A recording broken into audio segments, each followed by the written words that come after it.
ahead and report out on our closed session. Thank you, Madam Mayor. In closed session, the City Council was briefed on item number 1 and on item number 2, and no reportable action was, or I'm sorry, items A and B, and no reportable action was taken. Thank you. Thank you. I would like to go ahead and adjourn our special meeting. Now I would like to call to order our meeting for the Temple City City Council for July 2nd, 2019. Can I get a roll call, please? Yes, Madam Mayor. Councilmember Mann? Here. Councilmember Sternquist? Here. Councilmember Yu? Here. Mayor Pro Tem Chavez? Here. Mayor Fish? Here.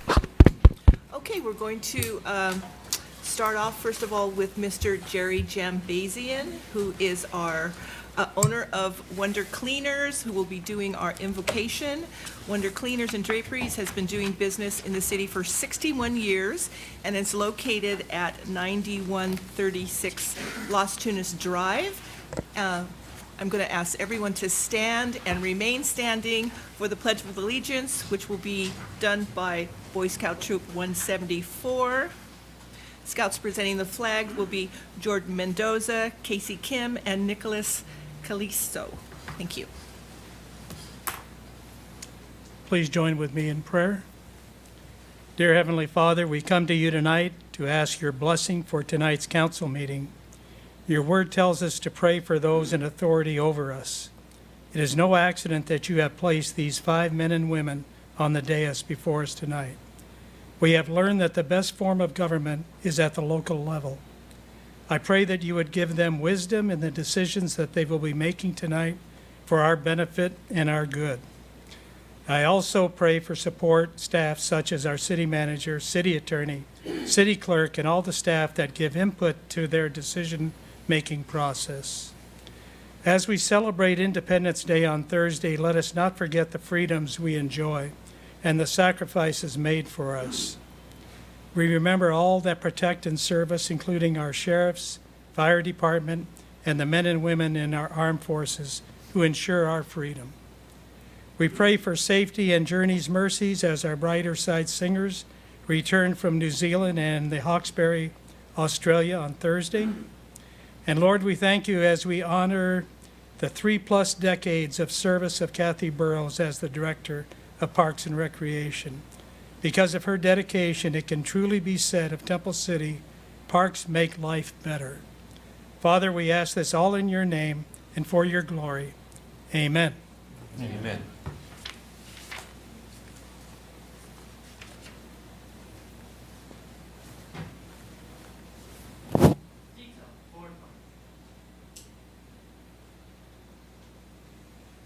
Detail.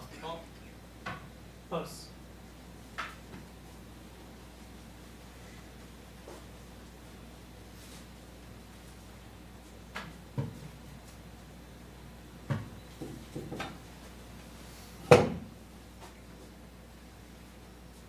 All those not in uniform, place your right hand over your heart. Scout salute. Please join me in the Pledge of Allegiance. I pledge allegiance to the flag of the United States of America and to the republic for which it stands, one nation, under God, indivisible, with liberty and justice for all. 2. Detail. Reform.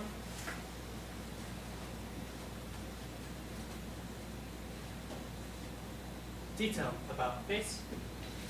Detail. Forward march.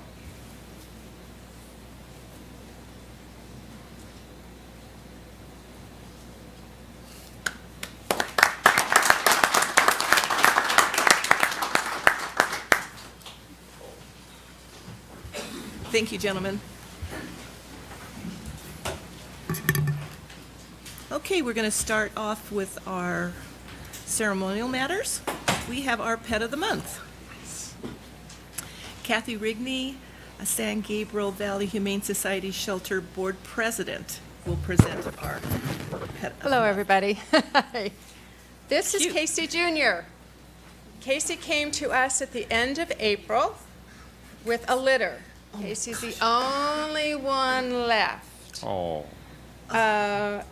He did great at first, but when he went out into the regular shelter, he didn't do so well. He wants to be more around people. So we brought him back, and we fattened him up again, and he's playful, as many of you have already seen tonight. He's a really sweet little guy. He's about 3 months old now. So yeah, for those of you that know cats, this is very small for a cat. He's It just is a very petite small. little guy. So he is neutered already, and he's available for adoption at St. Gabriel Valley Humane Society. So come visit us down there, see Casey. And it is kitten season, so guess what? We got lots of little kitties and some wonderful adults as well. Not to mention right now a plethora of bunny rabbits. Lots and lots and lots of bunny rabbits have come in this year. So love to see you all down there, and I'm going to put in another shameless plug, October 5th. Put it on your calendars. We will be having our 95th anniversary celebration, and we will also be participating in the Bark in the Park with the Parks and Recs. So we'll see you all there as well. Okay? Thank you. Thank you.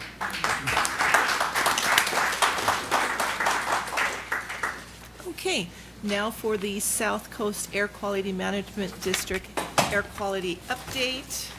I'd like to introduce Michael Cacciati. Cacciati? Caciotti. What is it? What is it? Think of chicken cacciatore, caciotti. Okay, Governing Board President of the South Coast Air Quality Management District. Evening, Mayor, Mayor Pro Tem, council members. Good to see you, staff. Give you a little background on the South Coast Air Quality Management District. We're the one of the largest air pollution districts, if not the largest in the nation. If you look on the center map, that shows you California. We're circled in red, but go to the top right. It's the 4 counties, LA, San Bernardino, Riverside, and Orange County. Look at the size, 10,000 square miles. It's all the kind of non-desert portions of those 4 counties. 17 million people, 12 million vehicles, largest port gateway in the United States. On the left, we were formed because the pollution was so bad here, as anybody knows, back in the 50s, 60s, and 70s, there was 4 separate counties, each had their own pollution control district. 1977, they brought them all together, South Coast AQMD. There's 42 monitors throughout the 4 counties. The closest here is in Pasadena by Caltech. There's one in Azusa and Pomona. If you have any questions about odors, things like that, want to get checked, we can have inspectors come out and take samples back to our laboratories in Diamond Bar, let you know within a day what it is. If you have concerns, Mayor. Here's a challenge all of us face with air quality and pollution. It's mostly mobile sources, top left, light-duty, medium-duty vehicles on the freeways, cargo, diesel trains, Burlington Northern, Union Pacific, all throughout our area. Also, Metrolink, which I take often, is also diesel, but we're trying to change that. Ocean-going vessels, cargo equipment, diesel, bunker fuel. But now when they dock at the ports, they electrify. So they plug into electric, no more just gas. Heavy-duty diesel vehicles, we try to convert those over. Off-road construction equipment, bottom left, manufacturing. These are number one sources of pollution. Unfortunately, AQMD controls stationary sources, landfills, oil refineries, gas stations, spray booths, there's a spray booth, and dry cleaners. Here's a real bad thing about air pollution. It causes health impacts all of us, not only to your respiratory system, but look at your heart, your cardiovascular system, and unfortunately, the really small diesel particulate matter, that's what we're really concerned about, heavy diesel, that passes the blood-brain barrier and goes into your brain. We have a British Petroleum settlement of $50 million at AQMD. We're doing studies now with rats off the 405 by Irvine, UC Irvine, and the rats that are put near the freeway versus rats that are about 500 yards away. The ones near the freeway, there's expression of the genes in their brains similar to people that have Alzheimer's. Okay, so we know it causes possibly autism. We know asthma for sure, and now it's linked to Alzheimer's disease. So this is why pollution and reducing its impacts is very important. There's good news. There's a lot of money available. This is the settlement with VW. $500 million nearly available because they cheated on the Dieselgate scandal. There's 5 categories on the left. Zero-emission transit school buses, which a lot of cities can apply for, school districts, $130 million. Freight is mainly freight by the ports, zero-emission freight. Towards the bottom, category light-duty zero-emission vehicles, $10 million for that. There's programs. Carl Moyer is what usually you can apply for up until through June. And every budget cycle, if you have like public works vehicles, shuttles, things like that, or diesel, if you convert them over, we'll pay the difference. South Pass did it 3 or 4 years ago. We had a couple public works vehicles for the road, for sewers. They were diesel. We want to go to compressed natural gas. So AQMD gave us $10,000 per vehicle to reduce it from that. So that's available to cities, dump trucks, stuff like that. Prop 1 is pretty much used up now. We have a lot of incentive programs. This one on the left is for your residents or yourselves, depending on your income level. It's called Replace Your Ride. And you can get up to $9,500 to turn in a polluting vehicle, depending on your income level, to get a cleaner vehicle, whether it's hybrid, plug-in hybrid, all electric, compressed natural gas, or hydrogen fuel cell. Or you want transit passes, get that. Charging station will do that too. Just go to www in blue, Replace Your Ride. And about every month we give away about 35 to 65 vouchers from people throughout our area just apply. And so it's exciting, a great program. We love it. On the right, school bus program. Boy, look at the bottom. They've given away $280 million in the last 18 years just to convert those. Remember when we were kids, all you saw was the black soot pulling out and you're sitting there inhaling it? Now, compressed natural gas, 90% cleaner. As of last year, electric school buses. So it's exciting times now transitioning to electric, and we can give you $50,000, convert those over.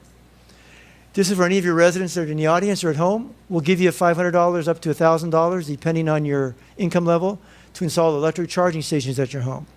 Part of the Governor's Zero Emission Vehicle Program. And these are level 2 chargers. If you were to plug in a wall, that's a level 1. It takes a long time to charge. These are level 2. It goes on your wall or something on your gates. Edison also has a supplementary program that adds up to $1,000 after January 1st for charging stations. We want to thank your city. It was one of the first ones to try this out several years ago. We converted South Pass to all electric lawn equipment. We started with a park, about twice the size of your park out here, 8 acres, 9 acres. And we just started slowly with that park, gave them 2 years to convert to electric equipment. They did. And 2 years later, we put it into contract with the company.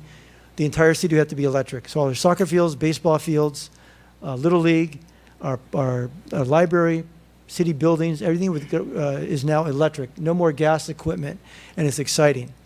So like the cars have evolved in the last 5 or 10 years, electric cars used to only go 90 miles, now they go 300 miles, 250. Same with the equipment. When we first started, it was very, and I think when you tested it, very primitive. Now, we have one huge battery and a 60-inch riding lawnmower that cuts the park in like 2 hours. It flies around. So the equipment's state-of-the-art, advanced, 6 companies doing it, and there's a lot of money available right now. There's $2 million from the EPA. We'll have our staff come out again, work with your staff if they want to, and convert over. Example, bottom left, take one leaf blower. Charge for an electric leaf blower is probably close to $1,400. After we get a discount, then we'll give you $500 more. Comes out to basically $500. You never have to buy gas. And when you mix the gas, you got to mix it with oil. So it's a lot more pollution, costs a lot of money, and it operates about 1/10 the cost of a gas and pollutes 0 emissions in your parks, baseball fields, soccer fields, things like that, or your schools. We also have a program for the residents, besides commercial. If you want to bring one, I did this 10 years ago when it was, again, primitive, plastic, but it's still cut. Now they're robust electric lawnmowers. You got many, dozen choices basically. And now you can just go online anytime. And if it's a cheap model, like $250, we'll give you $150 off. As the price goes up, you get this much money off once you buy it. Cordless electric lawnmower, turn your old one in. So great year-round program. Go on our website and check that out. We also have a program if you want to get a new furnace. If you're updating your HVAC system, want to get a furnace, we'll give you $500 to get a clean, low-NOx furnace so you're not polluting the air or inside your house. We have programs at AQMD, grants programs we offer year-round. A company in your city applied, and they got $100,000, or a couple of companies, for converting heavy-duty diesel vehicles like this over to CNG or putting particulate traps on them or buying newer vehicles. Your city's applied, Mobile Source Air Pollution Reduction Committee, for grants. You've upgraded CNG infrastructure, 2 light-duty vehicles, probably cars out there, or little pickup trucks. So this money you can apply for anytime, all year round. It's, on your car registration, 40% of the $4 goes to the city, 30% will go to AQMD and this Mobile Source Air Pollution Reduction Fund, which was set up in the 90s, and then 30% will go to another program at AQMD. Now, you've got this much money in your program, so depending on the number of residents in your city, this is called AB 2766, again, passed in 1990. It gives a certain portion of your car registration fee to each city. So based on your population, you get 40% of $4, and right now you've got nearly 200,000 in there. but that money must be used to reduce mobile source pollution. Cars, trucks, shuttles, lawn equipment that's moving around is mobile. So you can use that money for anything like that. Apparently you're using, and we now lease payments on alternative fuel vehicles. You can buy alternative fuel vehicles, lease them. Whatever you do, it's just got to reduce mobile source pollution. You've got a lot of money and you use it wisely. So also, finally, we have a great app. If you want to install that, got it installed a few weeks ago. And as I go to my city, as I was in Pomona last night, coming here on the bus here, the Metrolink to Pomona, I had my app on as I go through different cities. I was going through Montebello. It tells you the level of particulate matter in the air, different things like NOx. And I said, wow, and it's changed. I said, wow, so for some reason South Pass was worse than Pomona yesterday. And so I get to your city and it tells the levels on there. So it's really neat. And then you can put another part of the app and it tells you where all the electric charging stations are in the region. Mayor, I'd be happy to answer any questions you have. Thank you for having me, and always willing to have you, staff, residents, any of your clubs, chambers of commerce, Rotary, Kiwanis, Boy Scouts come up to our facility, do a tour, check our laboratories, advanced technology vehicles, our charging stations, or we'll come to you. Thank you very much. No, go ahead. Sorry. Welcome, Michael. Thank you very much. Couple of questions. Many of the residents in Temple City have, let me turn this on. Many of our residents in Temple City have gardeners. For example, on my street, he does probably 10 homes on the street. So if we wanted to get him to use an electric Blower or lawnmower and a blower, could he provide something to AQMD to show that he's not going to be a resident of Temple City, but can he do an exchange? Yes, all commercial landscapers, gardeners can do it. What we used to do is the last one I was at was at Glendale College, where we had an exchange program. Like we used to have a lawnmower exchange program. We'd come to a city and we'd just have the lawnmower set up. Residents would come. You turn in your old lawnmower, really didn't really have to work, even though we said it did. You turn it in, they would just dismantle it there, take it apart. For $100, $200, give you a brand new state-of-the-art cordless. They did that also with the commercial landscapers. They would show up and they turn in your old, I mean, you saw them, they had all this tape on it. It was gook, oil, Loud. soot, and they would show up and we just take them, destroy them, and state-of-the-art, it was gas at the time. And they're still, the carb, it's the carb approved, but they're gas, but even if you turn that, the best carb, gas-powered leaf blower in here, we would have to turn it off in 3 seconds. We tried it in our city hall. We turned it off immediately because it just smoked everybody out. But the electric one, we did a demonstration last night. Dan couldn't come tonight, but I can, blow Vincent's hair from here, and it sounds like you're vacuuming a floor. They're very quiet, about 60% less noise, and those are the worst things on a Saturday morning, Sunday you're trying to sleep, and the commercial gardeners are out there blowing and waking you up. So we go through our parks, and it sounds like, I walk my dogs through there on Thursdays when they're cutting or using blowers or weed whackers. It sounds like a vacuum cleaner. It doesn't bother anybody. We've never had a complaint. The residents love it. There's no pollution. Usually the guys are dropping gas and oil on the grass. So our soccer fields, the kids I coach with asthma, never a problem. They love it. So they can go online and get that 75%, 60% discount, and they'll never have to buy gas, oil again. Long term, upfront cost is a little more than a regular gas, but it's like my car. I've got a hybrid. I've saved $12,000 over the last 16 years on my just gas alone. You'll save the same with this electric equipment.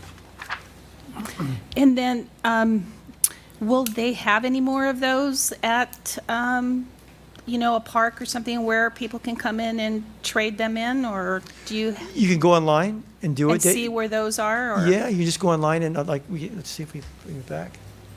So they have them regularly at? So we used to have them every one in each county at least, but now what we do is, because people wanted to come different times, so I missed it. Let's see where to go. There it is. So you can just go online. There's 6 steps you follow right there. Go online and apply, or purchase. I want to purchase. I'll go purchase my cordless electric lawnmower. You'll get a certificate. Then you've got to take your old one to a scrapper, turn it in. He'll give you a certificate. And the final step is you go back and turn it in AQMD. Here's your money. If it's a cheap one, $150. If it's a little more expensive, $200. Probably self-propelled, $250. Here's the money. Now you got a state-of-the-art, plug it in at night, never buy gas again, stuff like that. Yeah. And then, Mr. Cook, we're looking into charging stations at the new park. Yes. possibly? The number that was there that Councilmember Cacciati showed has actually went down significantly because of the plug-in hybrids that we are going through our new lease program. So as part of that, we were looking at charging station as well going forward. Great, super. Can we look at charging stations at our existing park? At like Lifeboat Park? Yeah, we're looking at both facilities depending on where the plug-in hybrids are going to be throughout the city. Mayor, may I recommend when you put in your charging stations, it depends what the vehicles the residents have, there's different levels. Again, you've got level 1 is a supercharger, it's like a 440 volt, where a typical electric car might charge it 80% in 20 minutes. You plug in like you're going to get a cup of coffee or something like that. The level 2 is a 220 volt, and that might take 4 to 6 hours. So depending, you may want to look in have like a level 1 where cars can just come in, and I'm not sure where you're going to locate them, near a food place or something like that. But that's a consideration. You want to do how many do you want? Level 1, level 2. Good to know. Because we put some in the parking lot, and they didn't consult me. They stopped, put them in, and we had a couple residents show up. Why didn't you put in level 1? Because I want to pull up there, go across, get a meal for half an hour, 45 minutes, and now I got to wait 4 hours to get my car charged up. So it's important what level you put in, install. Thank you.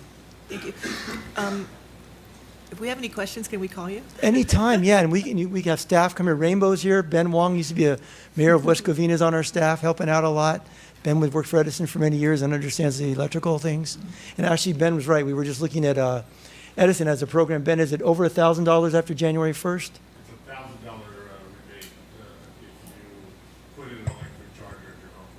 That's just Edison. In addition, Hybrid or plug-in hybrid or all electric. yes. Oh. Do you have to own a car to put one in? Yeah, you have to own the car. You have to send in the registration. Or lease Thought it. I'll just pre-wire my house and put that in. I And don't have rent it. it? I don't have an electric car, and rent it. Yes. Thank you. Did you have a question? On the, hi, Michael, hi, by the way. Mayor Pro Tem, Been a good to while. see you, Tom. I didn't recognize you at first. He biked here today too. I think. Yeah. Bike's back there. Yep. Actually, you were in our first, you rode your bike on our Rosemead Boulevard You're grand right. opening. Yes. I think that was the last time we saw you. Still ride it sometimes. Yeah. On the lawnmower rebate program, do you have to have an old gas mower to turn in? You know, What Tom, about an old electric one that has the cord? Does that qualify for that program? that doesn't really qualify, you know. Okay. I don't want to say anything, but, you know, there's a lot of secondhand, beat-up gas lawnmowers out there. There's one on Camellia. I saw it today. So pick Go up get one it. at a yard sale is what I you're would go to saying, yard and sale, turn and it that in. gets it off the road. Okay. I'm not And saying this anything, one's but you free. turn, nobody's It's gonna out ask a of the question. trash. Okay. I know get it. nothing. Across Thank the you. street. Thanks. Thank you. Did you have any questions? I'm good, thank you. Okay, thank you very much. We appreciate it. Thank you, for Mayor, coming. council members, Thank members, you. staff. Tom, go pick it up. I should. We're going to move on to item C, introduction of Miss Temple City Royal Court. I'd like to introduce Miss Kyla Sickles. It's not Kyla Sickles. Kyla Dunn. I know, it says Kyla Sickles on my notes, sorry. Who's going to introduce our new court? Good evening, everyone. Good evening, City evening. Council. Again, for those of you who don't know me, my name is Kyla Dunn. I am the director of the Miss Temple City Ambassador Program and Pageant. Behind me, I have 4 of 5. One is on vacation. It's summer. Of our wonderful court members. Before I have them introduce themselves, though, I want to give an overview of the program for anyone in this room who doesn't know who we are, what we do. So when I took over the Miss Temple City program, I gave us a slogan. It is, believe in you, be the change, dare to dream.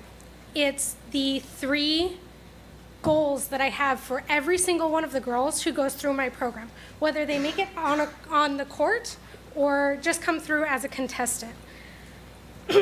I want each of the girls to be able to believe in themselves, gain more self-confidence.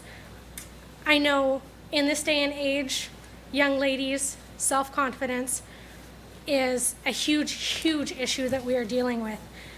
And I want to do my best to combat that. I want these girls to also be the change. I want them to see things in their community, in their world that they want to change, they want to do something about. And I want them to feel like it's okay to go out and do these things, make this change. Yes, they're young, but if you get started now, you'll go on and do great things. And 3, I want them to dream big. I want them to think about grand things that they can do in this world. Start small, build big. You might not think that you can do it now, but set those goals, keep going, and reach those big dreams. I know some of you in this room, Mayor Fish particularly, you've known me since I was,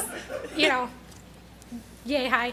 And I know a couple of you council members have been council members since I was a contestant myself.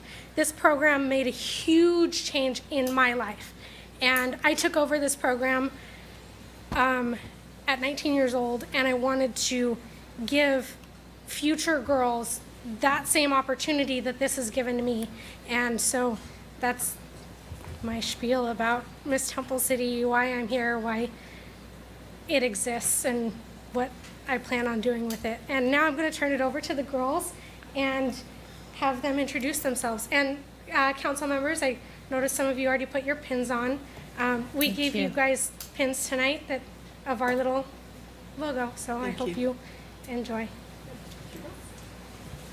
Good evening, council members. It's a pleasure to meet you tonight. My name is Sarah Chavez, and I am a 2019 Miss Temple City Princess. Thank you. Thank you. No relation, by the way, right? Just want to make sure there was no. Maybe there is, I don't know.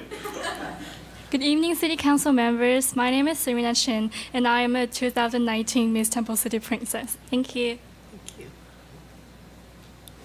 Good evening, City Council members. My name is Shanessa Larsul, and I am a 2019 Miss Temple City Princess. Good evening, ladies and gentlemen. My name is Patricia Pang, and I'm 2019-2020 Miss Temple City. Thank you. Thank you.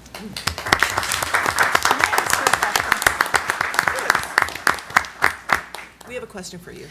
Kyla, can you tell the council, I'm still not sure anymore. I mean, it's changed for so long. I know that financially the chamber used to support Miss Temple City, and now who supports you? Is it all funds raised by the girls? And yeah, we have completely separated. The chamber was going a different direction, and so we just kind of decided to go our own way, and we became our own nonprofit entity.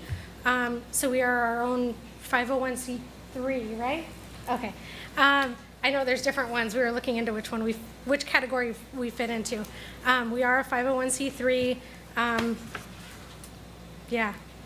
well, I had mentioned this quite some time ago, but we do have our Australia Students Ambassador Program, and I think maybe it might be time for us to take a look and see how our city can help support the program, whatever that might look like. But I mean, I know that you two are ambassadors for our city, and although you don't go across the world, I mean, you do represent our city, and so I think maybe at some future time we can talk about that and see how our city can support your program also. Yeah. Okay. I'd be more than open to the idea. Any talks? Excellent. Okay, thank you. And can you tell us who is missing? Princess Kaylee Chandra. Okay. I just want to make sure that everybody knew that there's 5. Yes. Correct? Yes. Okay. And the city council and the city, we have some certificates for you. Okay, so if council members would help me. I lost my sheet. I think there might be one for each of us. Thank you. I'm not sure who's missing. Oh. Who's missing it now? I have the missing one. You have the missing one? Kaylee? Okay, well, just come up here for the picture.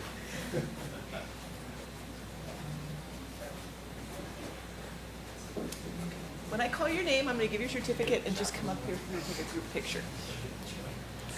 And I'll just read this. I believe they all say the same thing. This says, City of Temple City Certificate of Recognition presented on behalf of the citizens of Temple City to, and this is for Sarah Chavez.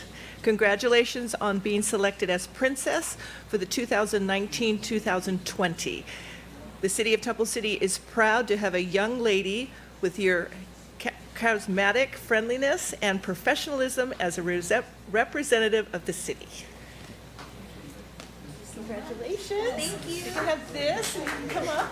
And I love your crown. Thank you. Okay, and this one is for Serena Chen. He's there. And Patricia Pang.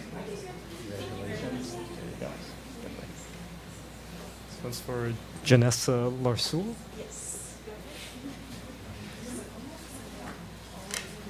And this one is for Katie Sandra.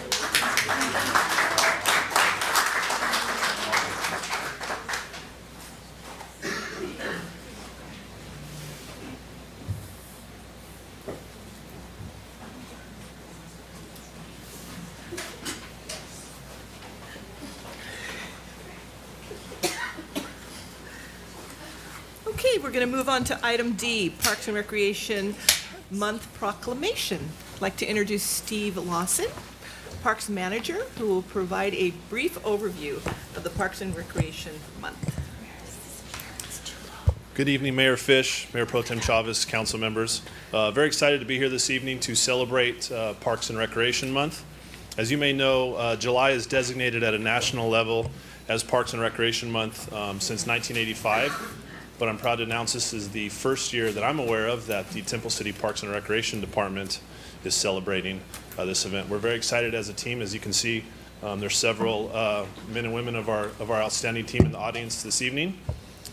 In looking at the goal of Parks and Recreation Month, it's really to promote, create awareness of the importance of Parks and Recreation as a whole to a community.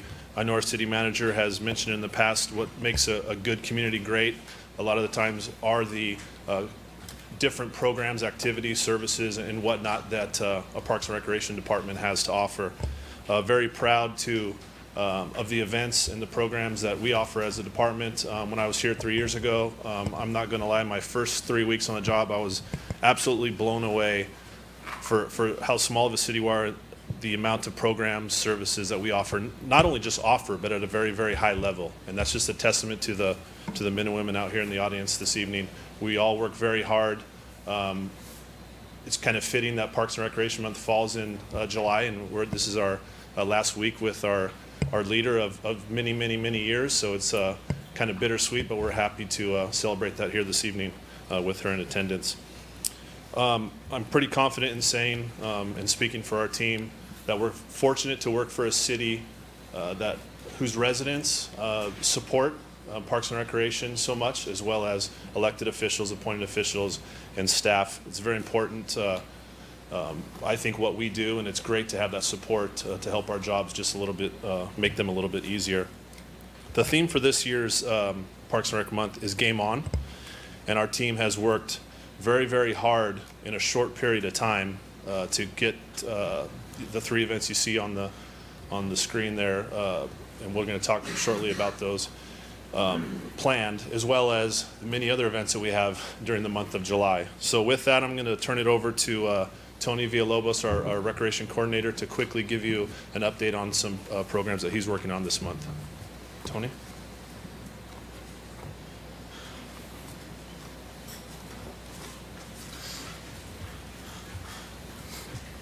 Hello, City Council. How are you guys doing today? Good. Thank you.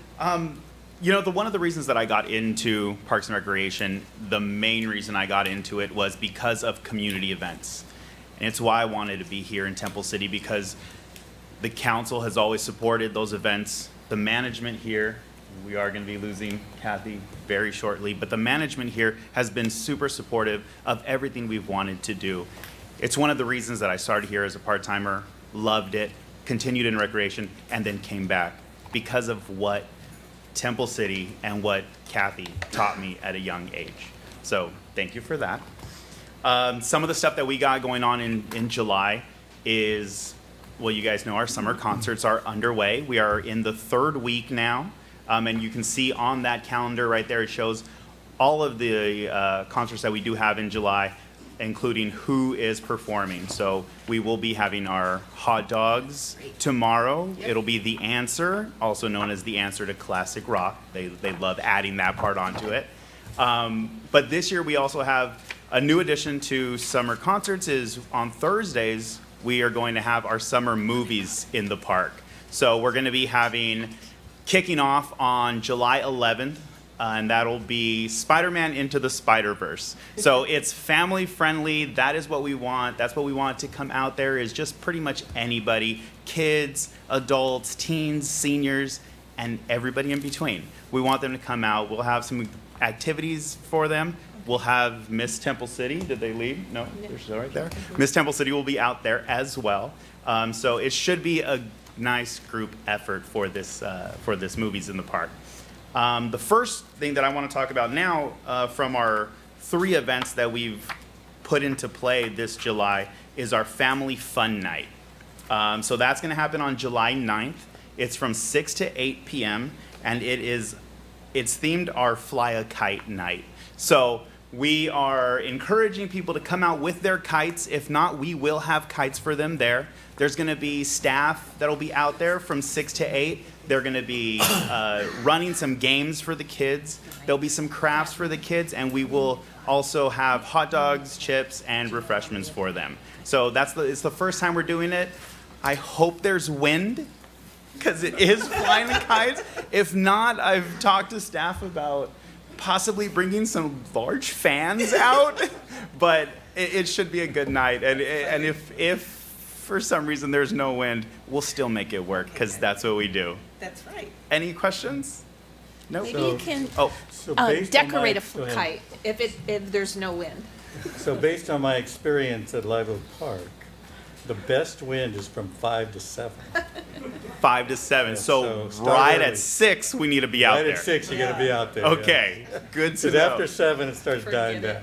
Oh, that's when kids start running with the Yeah, kites. they can run with it. Okay, and we will have, like I said, crafts and other things just in case that wind's not kicking up as much. Any other questions about that? No? Okay. I have a question. Are you going to be selling food?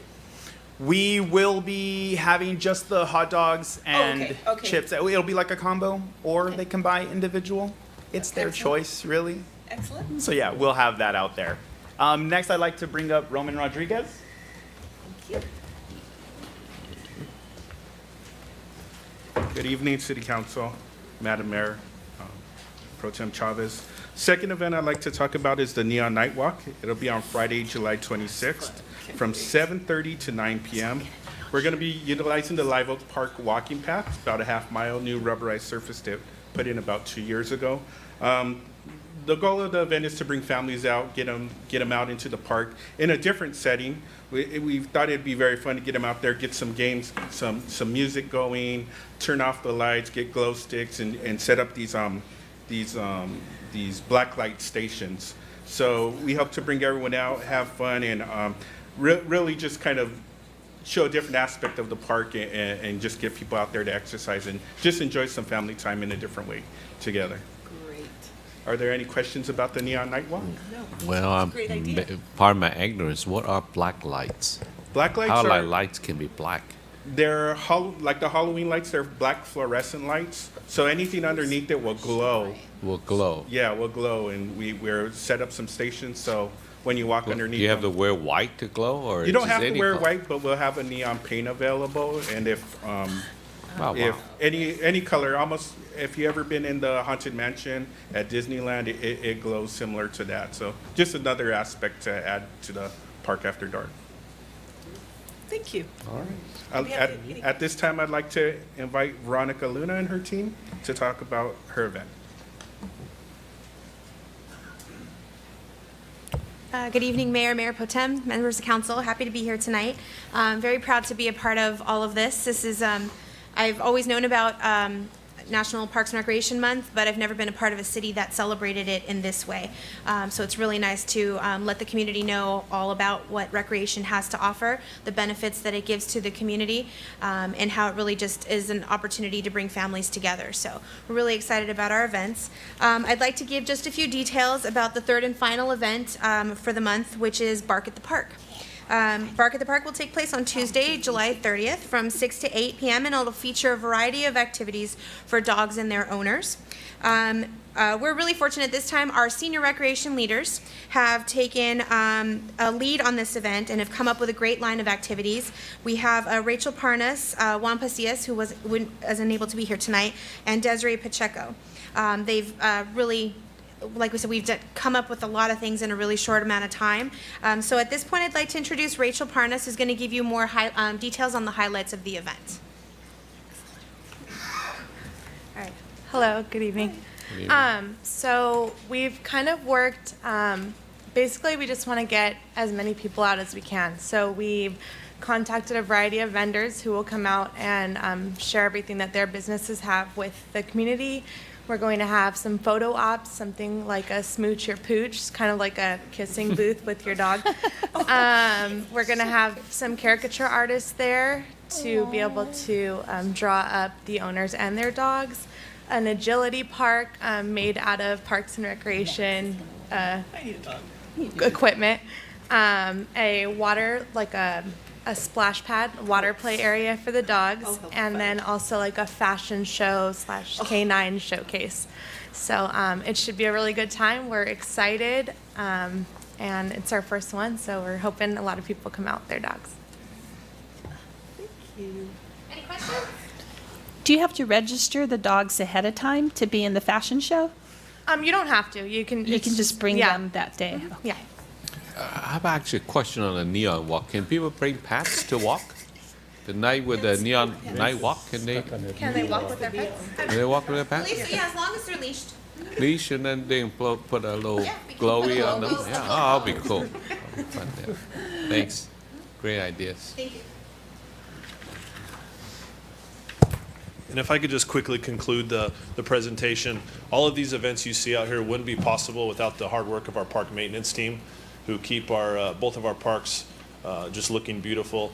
And along with that, we also have our tree crew, who does an outstanding job keeping our trees trimmed, healthy, which really helps obviously the aesthetic and monetary value of the city. So I just didn't want to forget them. So thank you very much. Thank you. Thank you, Steve. I'd actually now like to have Kathy come up and her entire team come up while I present this proclamation, and also my colleagues. Let's stay here till This is so pretty. Isn't that pretty? I'm not gonna read the whole thing. It just said City of Temple City Proclamation, Parks and Recreation Month 2019. Congratulations. Here you go, honey. Okay, come over here and watch that.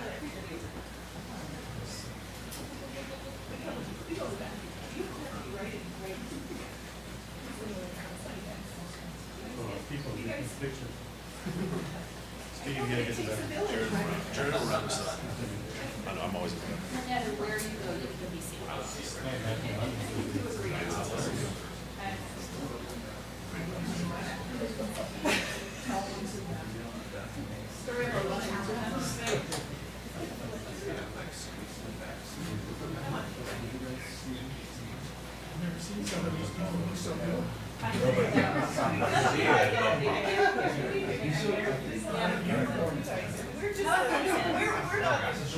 I'll be on my toes. Okay.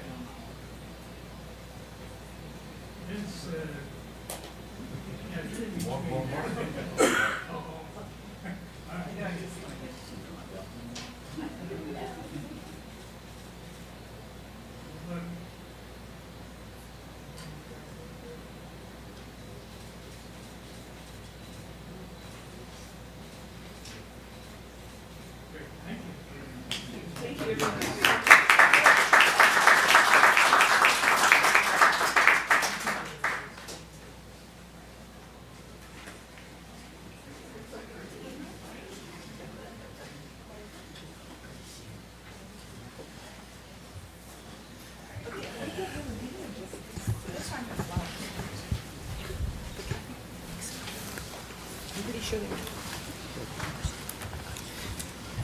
Thank you, everyone.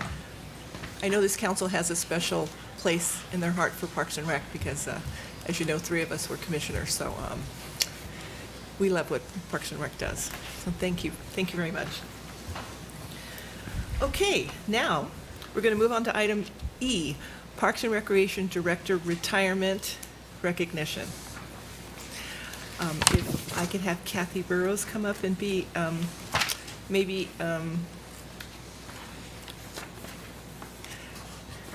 embarrassed a little.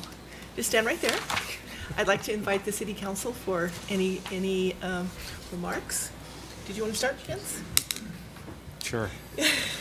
So, Director Burrows, this is really sad to see you go. I mean, for all these years that I've been associated with the city, you've been the head of the not only Parks and Rec, and you have been our interim city manager as well. I don't know if people know that. And I was really impressed, I have to say, the first year when you were the first time you were the interim, you actually presented the city budget to us. I was truly, truly impressed that you could play all roads. So, yeah, it's really sad to see you go. I think you brought great assets. There were many times I went to you and asked for advice, and people didn't know that, but you and I had some private conversations, and thank you so much for all your work, hard work. And the city is really well known to the outside world, to the public, for our Parks and Rec program. So thank you so much for the great work. Thank you. Councilmember Mayor? So, Kathy, when I first got on council, there was so much that I didn't know about Parks and Rec, and she taught me so much about it. And you were always very open and willing to share a lot of information. And I know Mayor Pro Tem often refers to Kathy as one of our historians, and I found that to be very true and very accurate.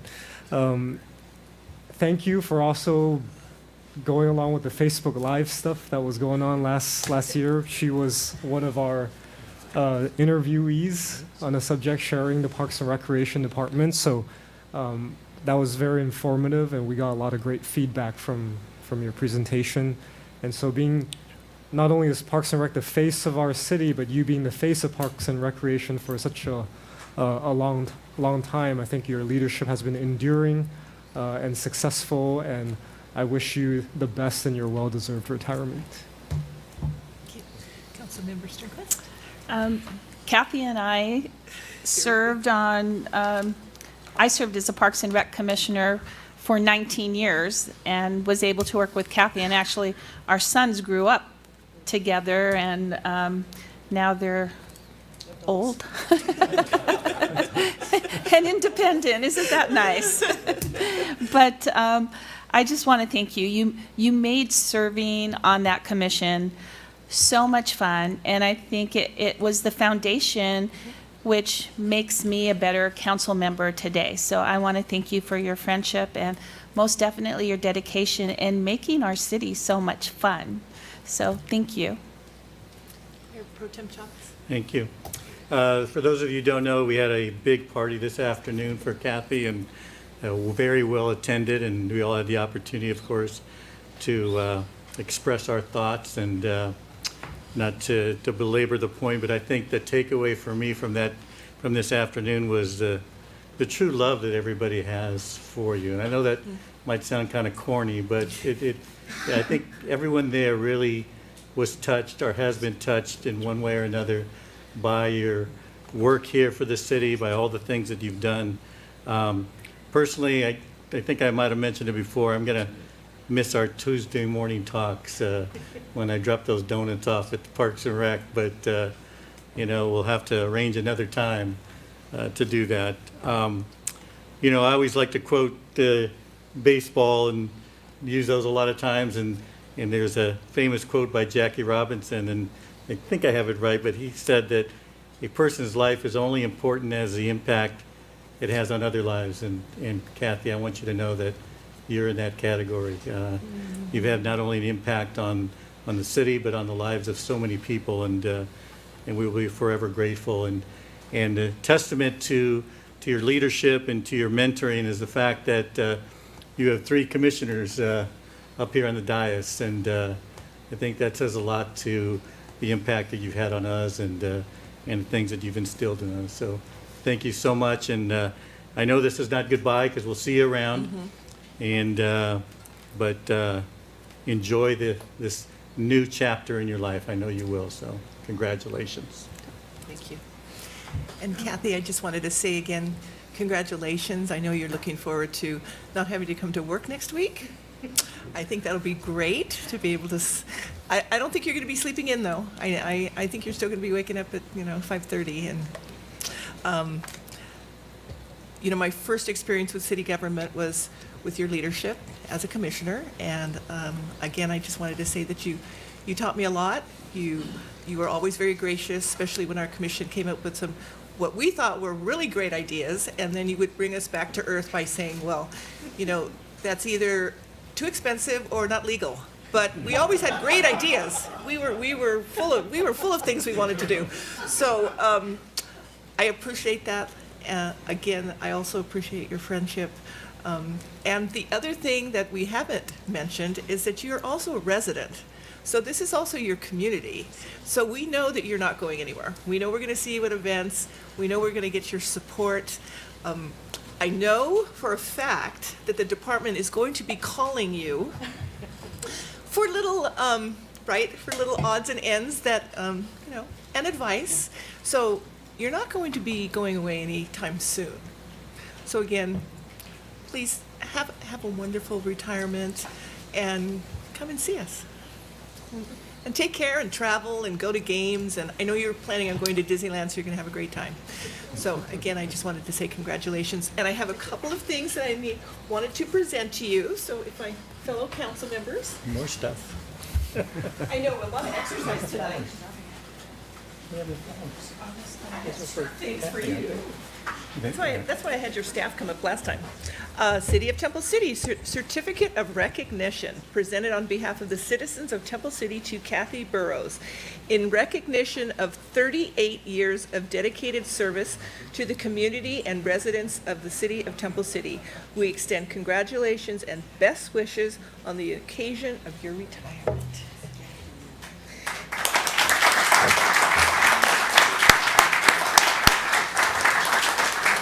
Then we have one more thing. Isn't that pretty? I know. Kathy Burrows, in recognition of 38 years of service to our community, our congratulations on this important milestone. We thank you for your commitment, dedication, and time serving the public and residents of Temple City. Happy retirement, 2019.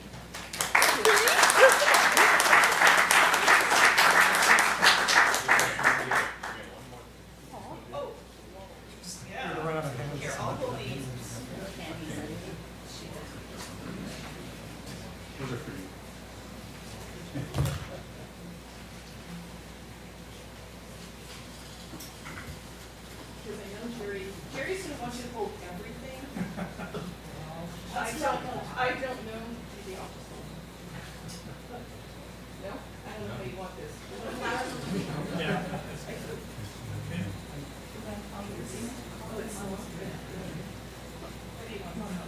No, just Cynthia and, yeah.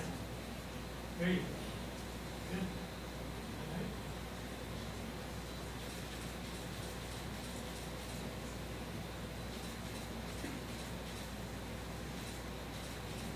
Thank you.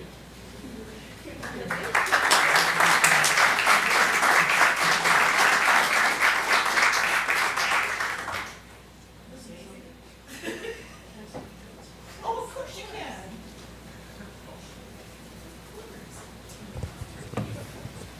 I asked the city manager if I could say a few words, and he didn't say no, but You don't have to promise ask to him. keep it. Hey, we're in the city council chambers. You don't have to ask him. I promise to keep it short. I just want to thank, Steve kind of said a lot of what I was going to say. This is a great community.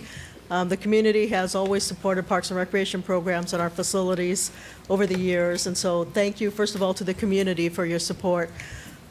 Thank you to the hundreds of individuals I have worked with over the last 3 decades. from recreation leaders on up through department heads and everything in between. Our city attorney's office, when Councilmember, you mentioned I was interim city manager, one of the first things I had to do was hire a new attorney firm, and I think we're extremely lucky to get Burke Williams. Eric Vale was a tremendous help during that period of time, and Greg has taken on, and thank you for your guidance. City managers, I've only worked for 7 city managers in Temple City. It's been great, and I really want to thank Brian as well as previous city managers, especially those that pushed me and challenged me to do more, to get outside my comfort zone, given new responsibilities over the years that sometimes I wasn't real happy with, but it ended up being a blessing. And of course, the city council. I am extremely proud of the city council. I think this is one of the most cohesive councils I have been a part of. You are truly dedicated to the city, and your support for Parks and Recreation programs over the years is very evident. And to be honest, every council that I've been involved with has been very supportive of Parks and Recreation programs, and it makes my job and our job a lot easier. Thank you to the team. I think they do wonderful things.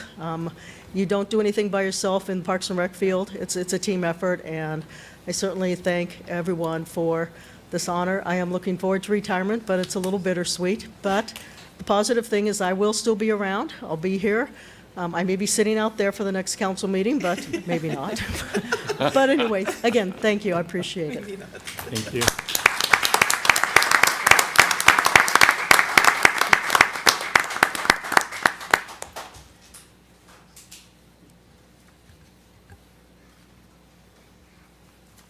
Thank you, Kathy. Okay, moving on to item 6, public comments on items not listed on the agenda.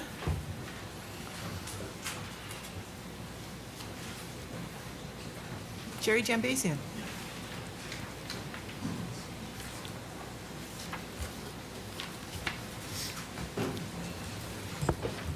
Good evening, Mayor, Mayor Pro Tem, and council members. I know that government works a little slow at times, but it's been a year now, over a year, that we don't have an entrance sign at the east end of the city.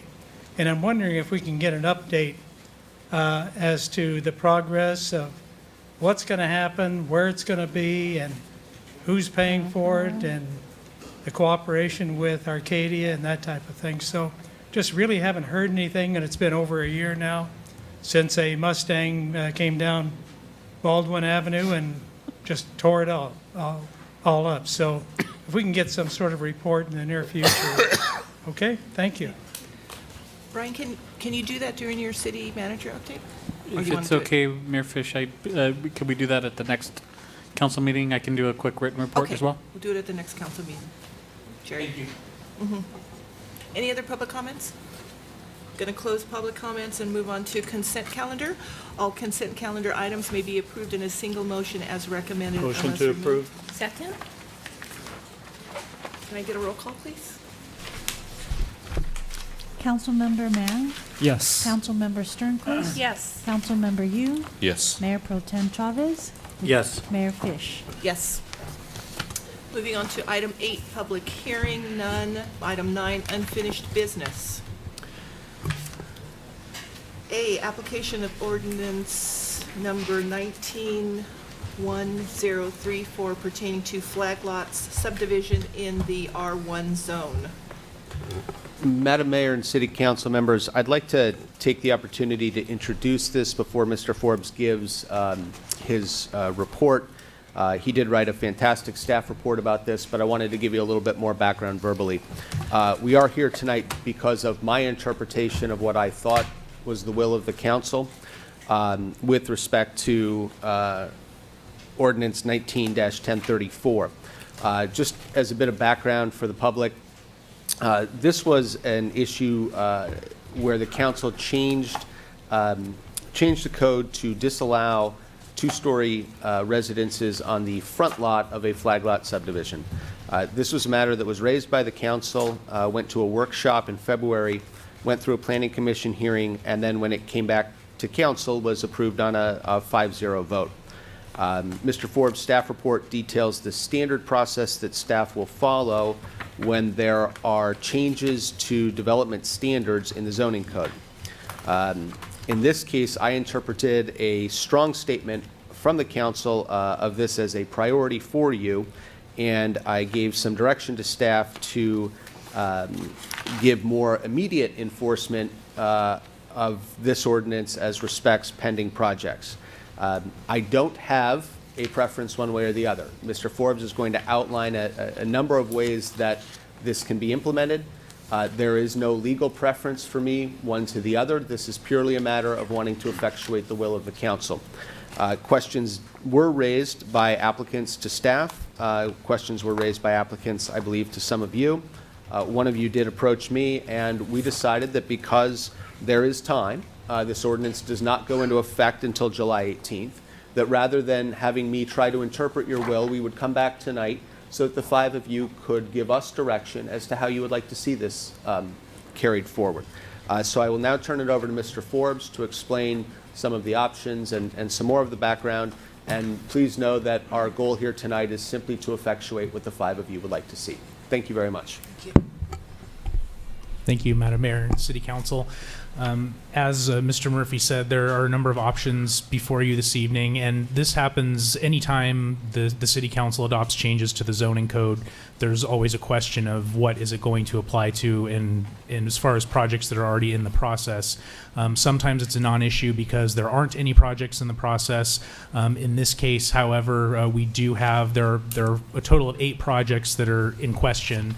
As far as how this will be applied to them. 4 of those projects have already been approved by the Planning Commission, but they have not yet received approval of their final subdivision map, nor have they yet gone through the plan check process and received building permits. So they do have the planning approval, but not yet the final map or building approval. The other 4 projects are at various stages of the process. We have 2 of them that the applications are still considered incomplete, although they were submitted a number of months ago. And then we have 2 applications that are complete and going through the process on their way to the Planning Commission. So at any point in the process where there's a I'm sorry. Excuse me, but I think our report is a little bit different from what you're saying right now. There was a typo on... Because I'm showing 2 incomplete awaiting resubmittal, and 1 deemed complete in process. There's 2 columns in that table on page 3. Yeah. We were distinguishing those submitted before and after February 5th, which was the first time that the council talked about this. Okay. So if you add the one in each column gives you 2 total. So there's 2 incomplete, 1 plus 1 is 2 complete in process, and then 4 approved by Planning Commission. So you have to go across then? Yes. All right, because you have the bottom. So if I could just add to that question. So as of today, how many application is incomplete? 2. 2. 2 are incomplete, 2 are complete. 2 are incomplete, 2 are complete, and 4 have already been approved by Planning Commission. What's the significance of before February 5th, 2019? I can actually help with that. That was the date on which the City Council had a workshop where Mr. Forbes and his staff explained the options for you and the date on which you directed that an ordinance be prepared. Sometimes we see after an ordinance is directed by the City Council, there would be a flood of applications. In other cities, you see it often, where something like this, seeing that the standards may change, we might see 7 applications come in after that time when you've only dealt with this 10 or 12 times in the past 10 years. In this case, what Mr. Forbes is showing is that there was not a flood of applications following your direction. Most of these had been in process prior to the time that you directed the ordinance come through. Thank you. Perhaps just one additional question to the incompleteness. Are they very far off, and how do you determine complete or incomplete? Let's say you ask for 10 things, they give you 9. Is that that's obviously incomplete. But are there any other criteria that you use for determining the completeness of the application? Typically, it's that some information is missing or something is unclear on the plans. Occasionally, we will deem an application incomplete if it doesn't comply with code and it's either way out of compliance with code or it's not even clear that the project can comply with code, then sometimes we will deem it incomplete on those grounds. I don't know offhand the particulars of these two, why they were deemed incomplete, because I intentionally did not want to get into the specifics of individual cases, and rather keep this at a more policy level. Sure. So I don't know the specifics of these two cases. And also maybe as a point of clarification, as a policy, do you look at something as complete or incomplete before we collect the application fee? Do we take the No, fees and then do the determination? Yes, we take when something is submitted at the counter, the planner will do a very cursory look over to make sure that at least there's plans and an application, and that generally all the materials are there. We do collect the fee at that time, and then we have 30 days from the time we take it in. We have 30 days to do a more thorough review and determine if the application is complete or not. Very rarely is a project withdrawn and the fees refunded. It's usually we send them a letter saying, here's the additional materials or information we need, and then it's a back and forth until we have enough to process the application. I see. Thank you. Just a quick follow-up to that. On the two that are deemed to be incomplete awaiting resubmittal, I take it by your graph here, those both were submitted before February 5th. How long has it been since we have given them notice to do whatever they're supposed to be doing to resubmit? I mean, do we have an idea? Has this been sitting on the shelf for 4 months with no action, or 10 days, or? I don't know the specific dates of both of these. It's been a few months, but that doesn't necessarily mean that there's been no movement. Sometimes there is back and forth between the planner and the applicants. So it doesn't necessarily mean that there hasn't been progress. It just means that it's still not to a point where it's ready to be processed yet. If something is completely inactive for a number of months and we don't hear anything from the applicant, at that point we usually start the process of withdrawing the application on their behalf. So these have not gotten to that point yet, which means there's still some movement going on. And how long would that be? Before we deem it withdrawn? Correct. Is that 6 months? How long are we going right now? Oh, 3 months. But Mr. Reimers is saying we notify them at 3 months if there's been no activity, and then at 4 months, if we still don't hear from them, we consider it withdrawn and refund their money. And we haven't So reached that neither one point of those otherwise. is to that point yet. So they're not. Did you have anything else? Did you have anything else you needed to? No, I was just, I'm sorry. No, it's okay. I was just going to, just the kind of the four thresholds in the process, which are outlined in the staff report, but the ones that are typically used are, and this is in order of where they are in the process and also the amount of work that is required by the applicant if they have to start over again. So the first one is just the application has been submitted. Second one in line is that the application has been deemed complete, which we have up to 30 days to do that. But then depending on the back and forth, sometimes it can be longer. The third step would be the planning application has been approved, which in the case of these projects would be by the Planning Commission, because the Planning Commission approves the tentative maps. And then finally, after Planning Commission, the next step would be the building permit application and plans have been submitted for plan check. So those are the four steps before the final step that Mr. Murphy already outlined, which is if they don't have a building permit in their possession yet, then that's the last point in the process at which we could require them to go back and start over. But that's the most burdensome on the applicant since they've already basically gone through the entire process. Okay. So what we've done, what we've done on recent ones, for example, on the ADU ordinance that came through here recently, we've been using the cutoff of the application being deemed complete. Because that has been common practice in other cities and common practice here in the past.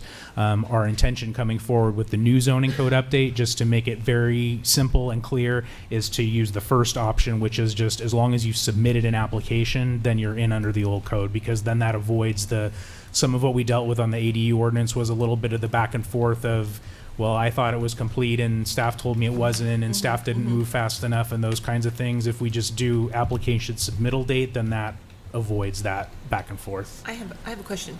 Did you say that they pay when they submit it? Yes. Okay. Did you have a question?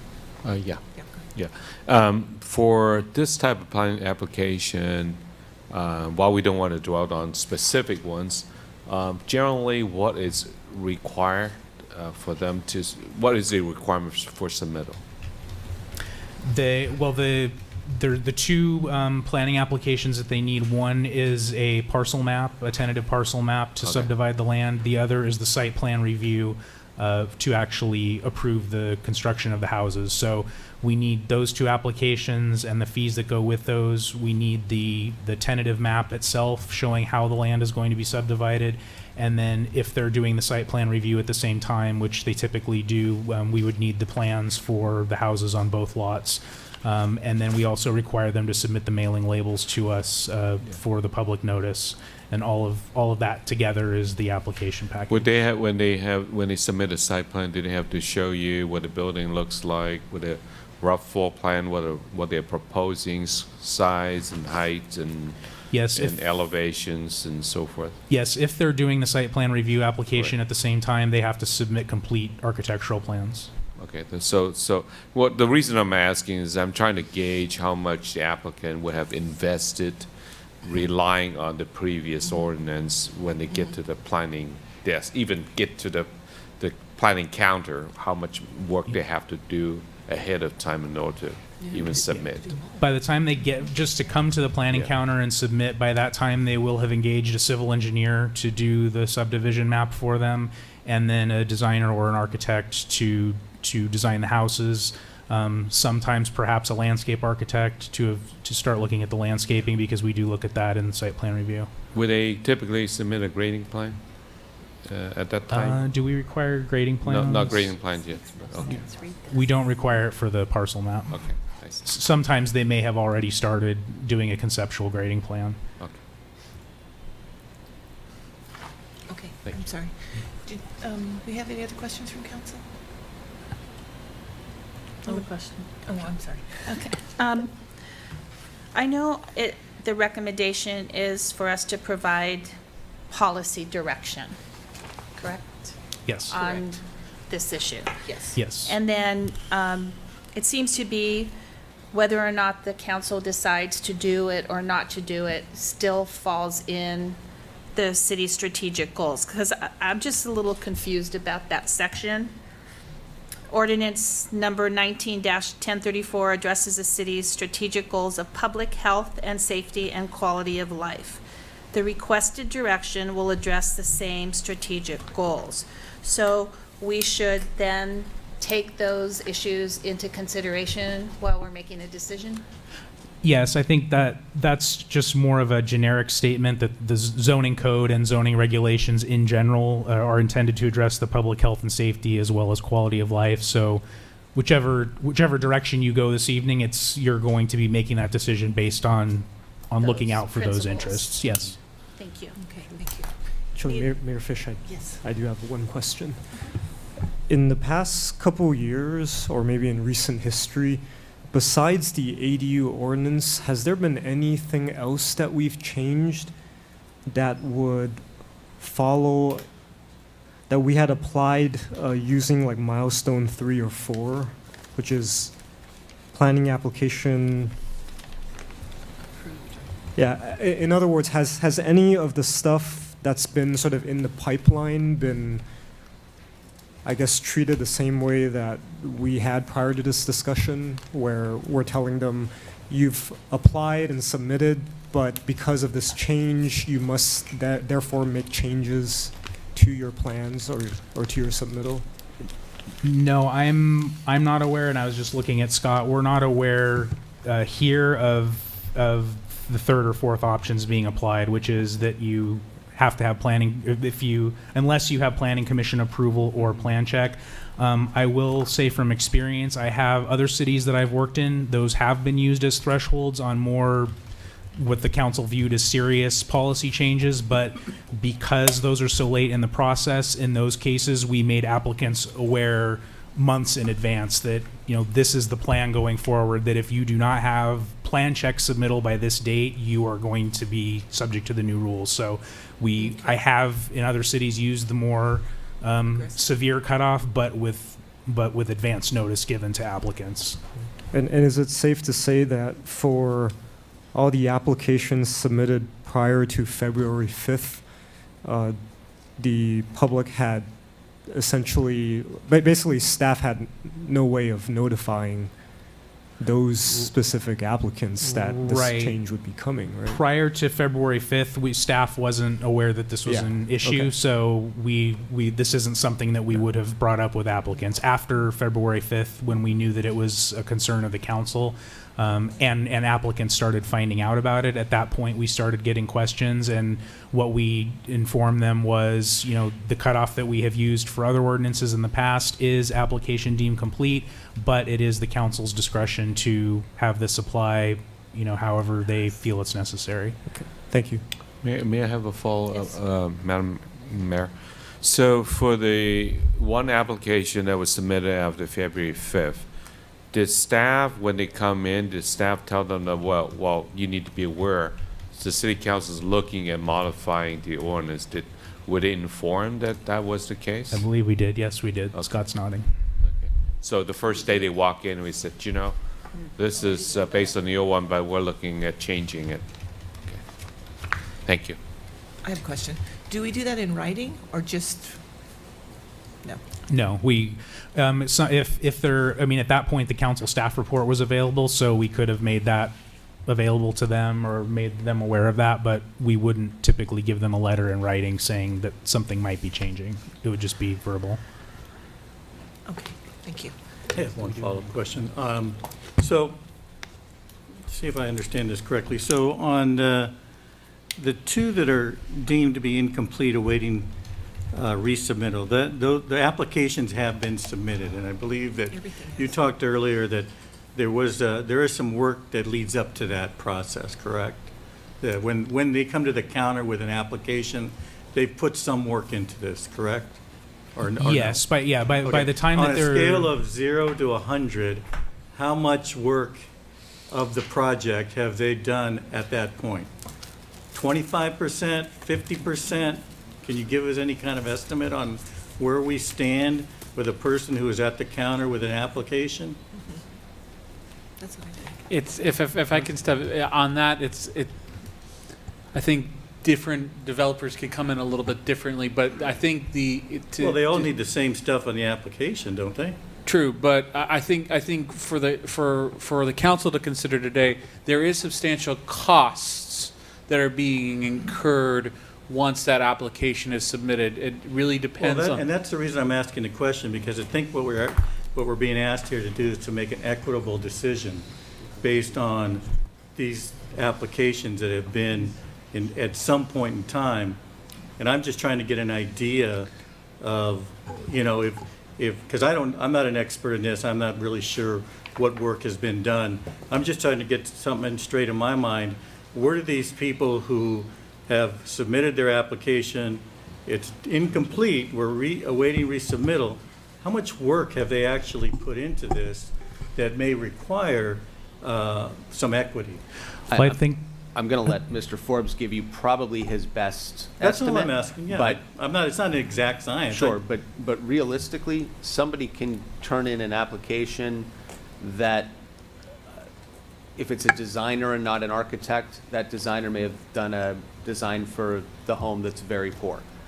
They could find out that the engineer that did the work on the lot split really rushed it, and it's a poor job, and so. Well, I'm not trying to grade the work itself, I'm just trying to find out what work was done. Totally understand, but because it's a poor job, it has to be redone to the point where, on that particular application, you may only be at the 25% point, where your average person might be already at the 75% point. And that's what I think is best, is sort of the average that we send back for more. And if you can't answer the question, I understand. I'm just trying to understand the process. Yeah, I can give you a rough guess number range, kind of what Mr. Murphy said. But before I do that, I want to point out too that in some cases, and applicants will tell you too, that by the time that they've gotten to the point of submitting, it's not just the money that they've put into the plans or the designer, but it's that they've purchased the property with an expectation of being to develop it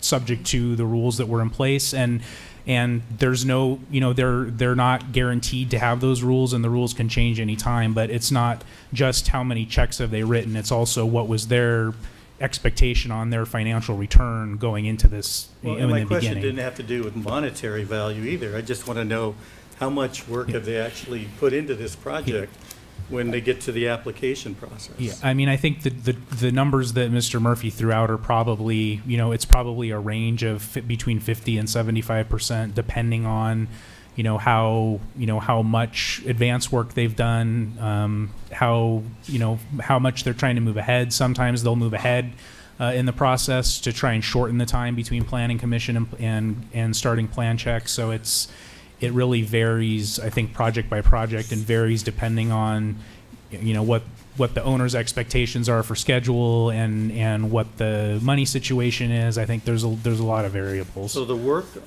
work on these projects, what you're saying, correct me if I'm misunderstanding, the work on these projects generally, by the time they get to the counter with their application, is 50 to 75% complete? In some cases, yes. Wow. I would think so. And so the rest seems like, to me, it seems like after that application is when everything really kind of starts working, but I guess not. No. Okay, I just want to understand. I'm not a planner, so. Yeah, by the time they get to, the planning commission wants to see what the house is going to look like, not a sketch. They want to see exactly what is this setback, what is this height, So they get a pretty good investment, not only, and I don't mean to mean monetarily, but time-wise and work and everything. That's kind of what I guess I'm getting to is, by the time they get to the application process, they're committed to this project pretty much. Typically, yes. Yeah, okay, fair enough. Thank you. I have a question, Michael. Mhm.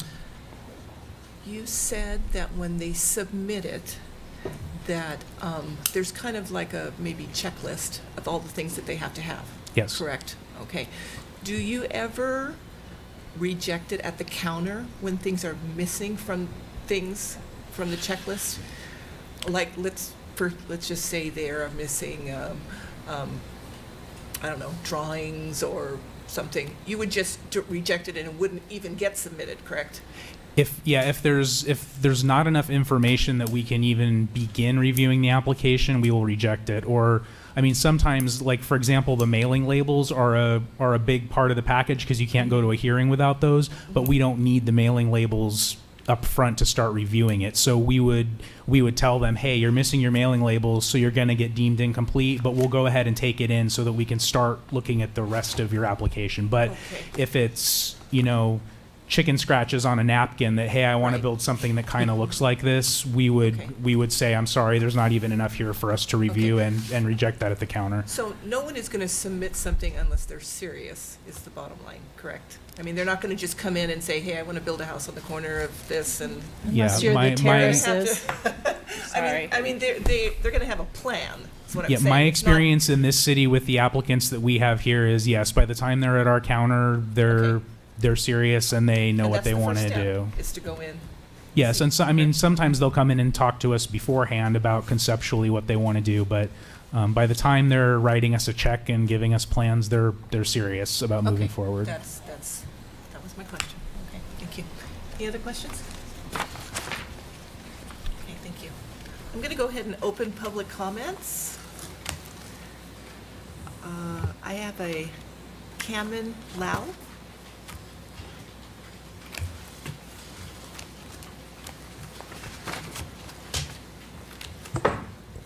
Good evening, Council Member and Mayor. My name is Cayman Lai. I am a 19-year Temple City resident. I'd like to take this opportunity to thank you for the great work you have put into the city in your free time, no paid. And I have seen great changes in the city, in my neighborhood.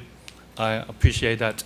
and I also believe I have made good choices in all the council elections. My second identity tonight is I'm a designer. For these 8 projects on your list, 4 of them are my projects. Okay, but after the clarification tonight,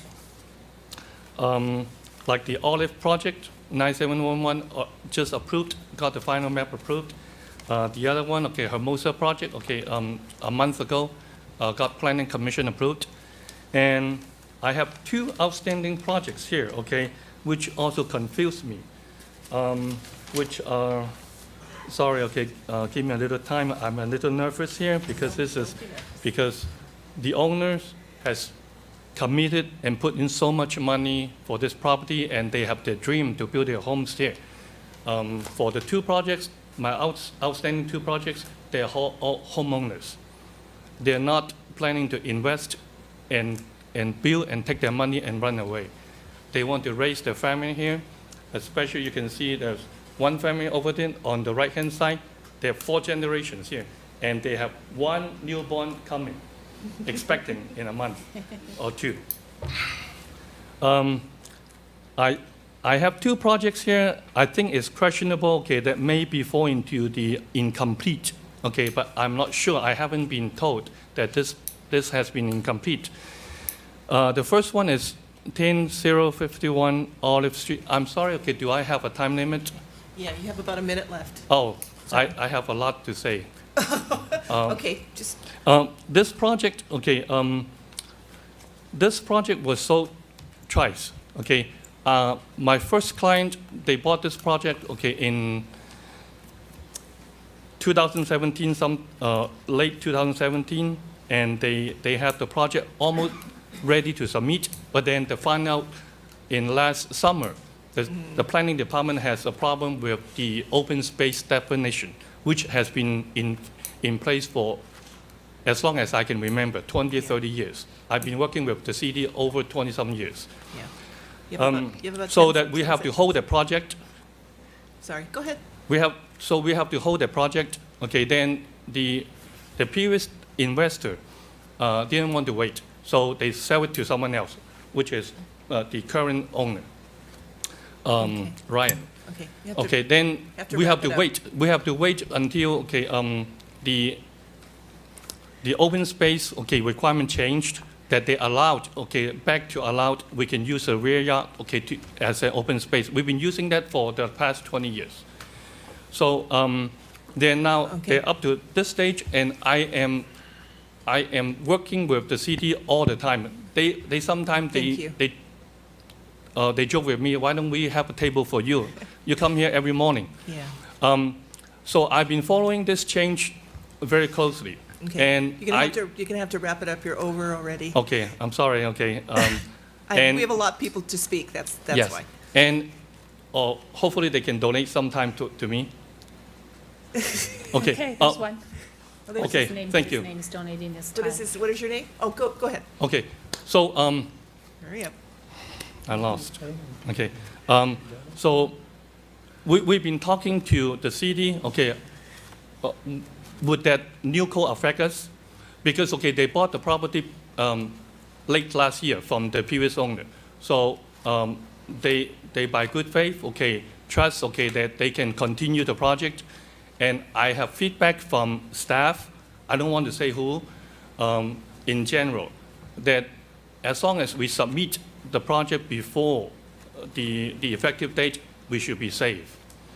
Just like in the past, like the second, the ADU ordinance.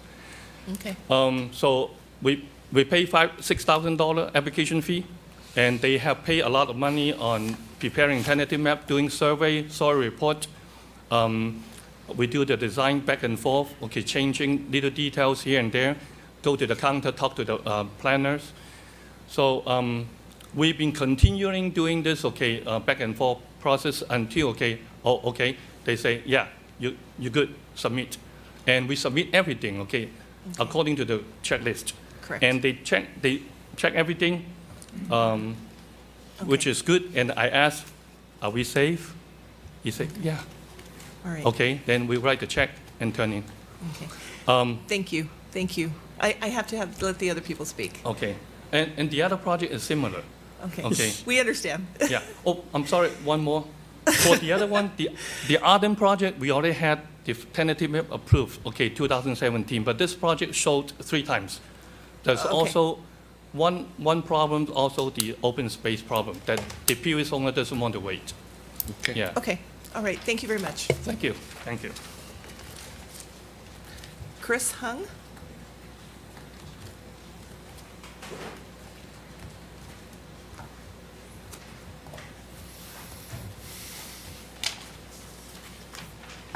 Hi, good evening, Mayor Fish and council members. Oh, I took it I'm backward. one of the Sorry. project that is affected by this new ordinance. And my architect submitted this project about 18 months ago. So we've been working with the city very closely and trying to get it approved. So now I just got informed that you guys will apply this new ordinance that will affect my project. So it got me really concerned. As an investor, this is a very ongoing kind of like we've been waiting for it to get it built and sell to make profit. And this is our goal. And this is a beautiful city. We love it here. I just want to address my concern, and I want to request for allowing us to keep the current design, since we already submitted the plan a long time ago.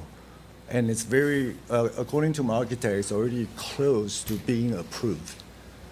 So just want to, So where's your application? Is it one of the incompletes awaiting resubmittal, or is it I have no deemed idea. complete? You I have no idea. idea. But according to the architect, and the planner says at the very end of getting approved. He has an email from the city planner. It's not approved, but it's very close to approved. Okay. Okay, so I don't have Thank to you. mention my project address, right? No. Okay, Thank you. and that's it. Ryan Chang?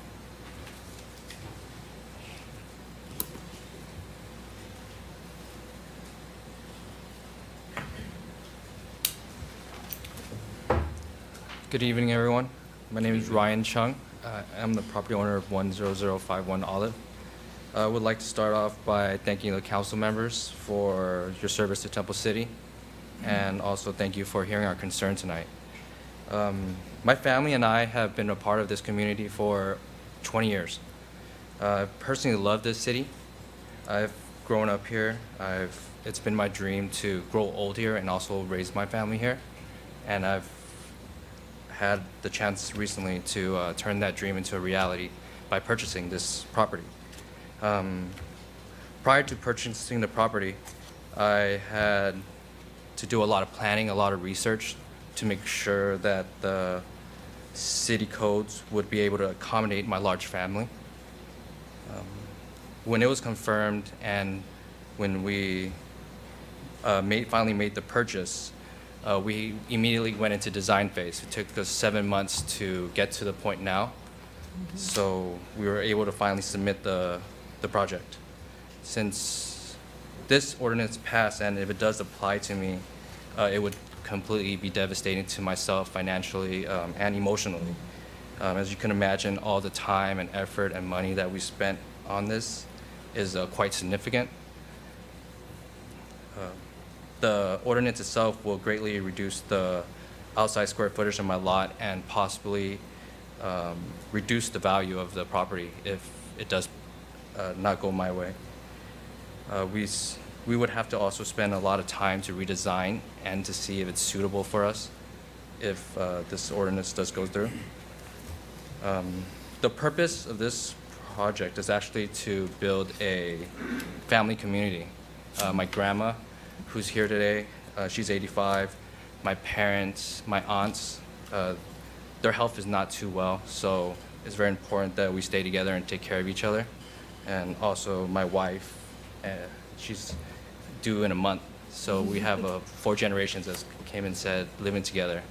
I really hope that the City Council could take all of this into consideration and allow me to continue my project. Where are you in the process? We submitted in May, so I am not sure if it's deemed complete or incomplete.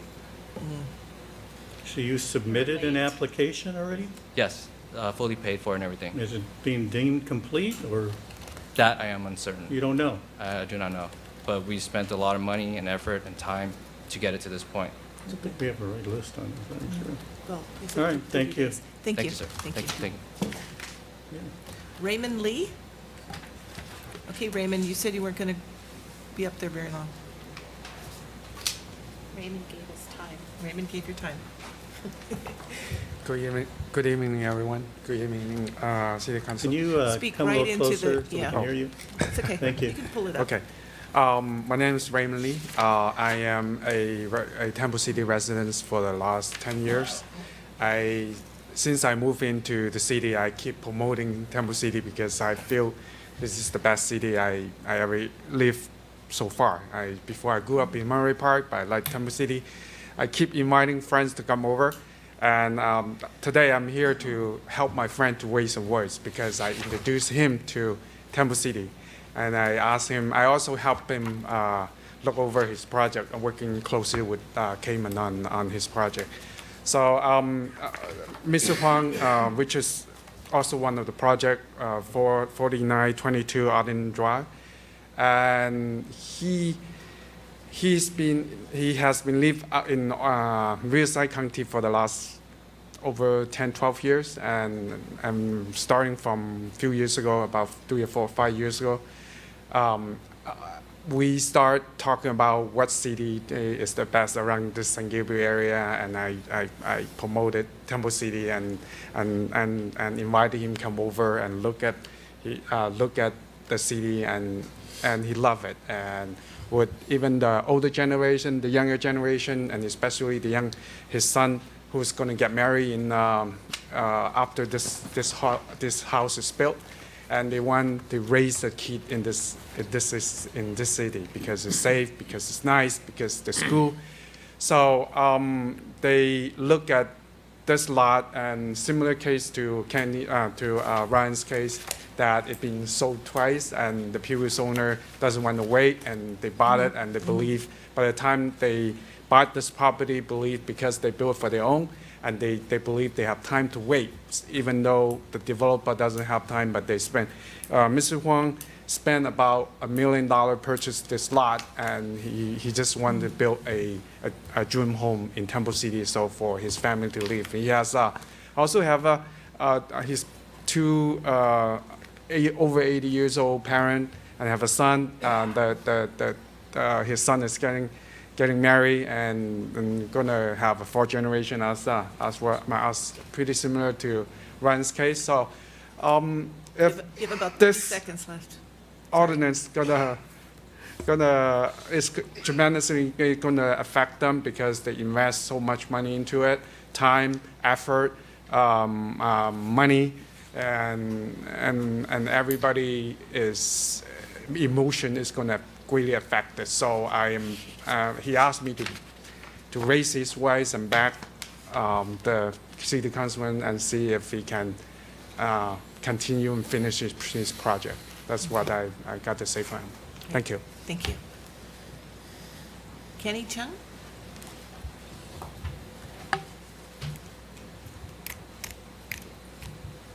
Good evening. Mayor Fish, Mayor Pro Tem Chavez, Councilmember Mann, Councilmember Sternquist, Councilmember Yu, thank you for constantly striving to improve Temple City. Your time and efforts are greatly appreciated. My name is Kenny Chung. I'm here to speak in support of my cousin Ryan Chung, as well as others who may be negatively affected by Ordinance 19-1034. You have already heard a number of different perspectives as various constituents have come up to express their concerns and viewpoints. You have heard from a designer who has helped many families design their ideal homes so that they may live in Temple City. You have heard from an investor whose unwavering faith in Temple City is manifested through his years of ongoing investment in the city. You have heard about a family that wants desperately to be a part of this great community so their children and their grandchildren may grow up here. Lastly, you have heard from my cousin Ryan. Ryan is someone that I have looked up to my entire life. He is hardworking and responsible. He has been going to work early in the mornings and coming home late at night for years, cradling that increasingly elusive dream of becoming a Temple City homeowner. He's working diligently to have the privilege of raising his children here and to be able to take care of his parents, grandparents, and his aunts. Mr. Murphy has asked for you to clarify your will and intent regarding the ordinance. I hope that you may vote on the side of equity regarding this ordinance so that Ryan and other property owners who have invested so much to be a part of this community may continue to move on and become a part of the community. Thank you. Thank you. Are there any other public comments? I'm going to close public comments and move on to council questions. Comments? Do you want to start? Sure. Thank you, Mayor Fish. So thank you for the folks who spent time to share your perspectives and stories. I think from a technical field like planning and myself in engineering, sometimes the technical stuff is lost, or sometimes the personal side is lost in the technical world. There's been a lot of discussion on, a couple keywords that struck me, equity being one of the key ones. And really, I guess equity could be a subjective thing for depending on who you ask. Based on what I see in staff's report, as well as some of the questions that Mr. Forbes had helped us answer, one of the key questions I believe Mayor Fish, you had asked, when do they pay fees? And that is upon the date of the submittal. So, and that is consistent with sort of, I'm going to bring in my experience working on the county side, also in the review side, but not planning on the engineering side, and that's also the case. The idea is that even though we are the public sector, we're not going to do work for free. Staff's not going to do free reviews for anyone who just wants to kind of run ideas by. You got to put something cohesive together enough so that staff can give you substantive feedback if your goal truly is to move a project forward. So for me, equity is applying codes and regulations that are in place at the time of submittal. Similarly, on the engineering side, the building code changes roughly every 3 years. And on the county side, essentially what you have is right before the building code changes, which we're going to get one change in 2020, there is a flood of applications because people know that change is coming. Although the building code is more routine, it's a little bit more different than the ordinance we're dealing with now, which is not as routine. So long story short, my take is I believe any ordinance that we enact and change as a city council should consider the date of when the application was submitted. And I think also Mr. Forbes kind of clarified, following up to Mayor Pro Tem Chavez's question, 50 to 75% of the work has already been done. And of course, that dollar amount could vary depending on the project, the complexity, the size. A lot of factors go into that, notwithstanding someone who we just heard just bought a property.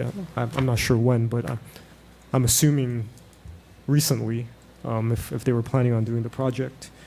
A couple other comments.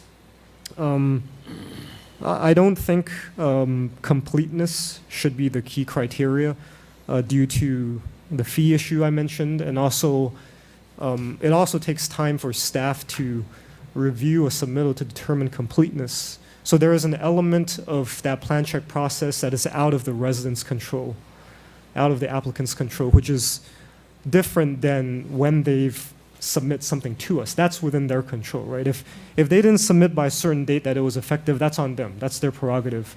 If they were truly motivated to do something, then that's on their schedule. The city we didn't hinder or stymie them from their ability to submit it.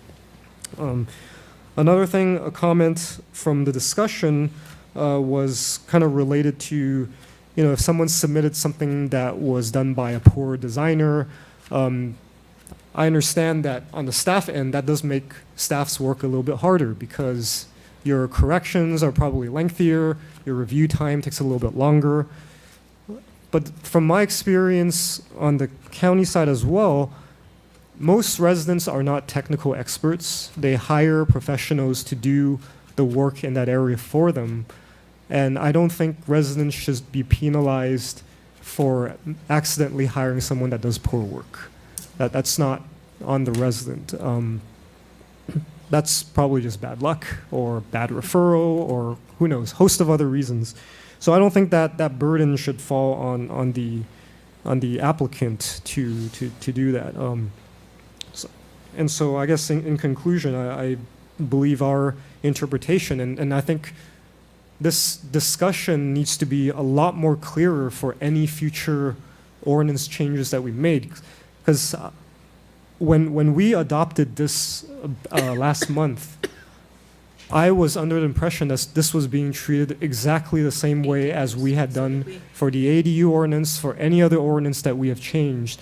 And so for me, it came as a big shock that we were actually doing it very differently. Although I understand Mr. Murphy's position and your explanation makes sense. So for me, it was a learning experience in that can actually be done, because in my experience as a reviewer on my job, as well as the time spent here on the dais dealing with planning related issues, I was never under the impression that it was actually legal to apply an ordinance to projects in the pipeline. So that's actually something I learned that we could do in I guess, certain extenuating circumstances. So for me, the flag lot does not represent an extenuating circumstance that needs to be remedied immediately. So I would ask the council to consider, I guess from staff's report, it would be milestone number 1, planning application submitted. That's how we should apply it. Thank you. Councilmember Yu. Thank you, Madam Mayor. I would agree with Councilmember Mann's logic. I think something that Mayor Pro Tem had brought up before, the cost, the percentages of effort put in, and I think those are very good reasoning how we should look at this this issue before us, because and I appreciate our city attorney and view of how much I mean, if you ask the desire and will of the council, it's pretty clear. The council approved by 5-0 this ordinance, so we definitely want this ordinance to be carried out. However, there is also the question of equity, as the word was used, and to follow Mayor Pro Tem's line of thinking before, there's substantial investment into before the applicant would come to the counter, and also historically we have been allowing, whenever a new ordinance to take place, we have been allowing applicants as recent as the ADU applications to allow the ones who had submitted to be considered under the old rule, and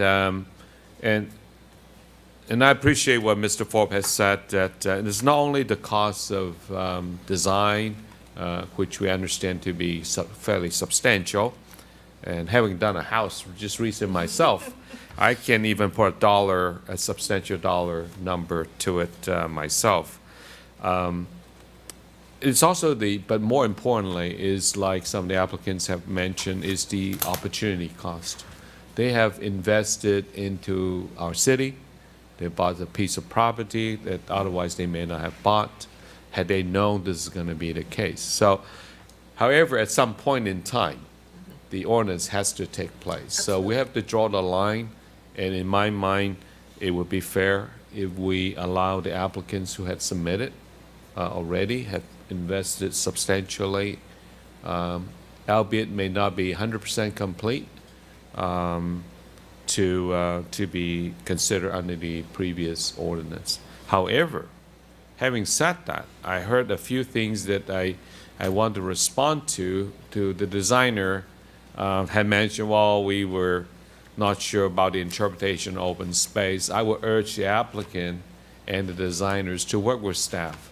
I think there's a point where fighting staff's interpretation is probably not the wisest thing, because there's a reason why our staff have make certain decisions, and just fighting it just delay the process. At some point in time, the new ordinance has to take place. So I will urge you to try to work with our staff. And finally, I would also second what Councilmember Mintz has said. Hopefully in the future, when staff bring a new ordinance to us, hopefully, if we've forgotten to talk about it, please recommend a time when the ordinance would take place and allowing applicants sufficient time to respond to the applications. So, thank you. Councilman, not only will we do that, but with respect to ordinances that deal with development standards, right. We're going to generally take direction from what you say tonight.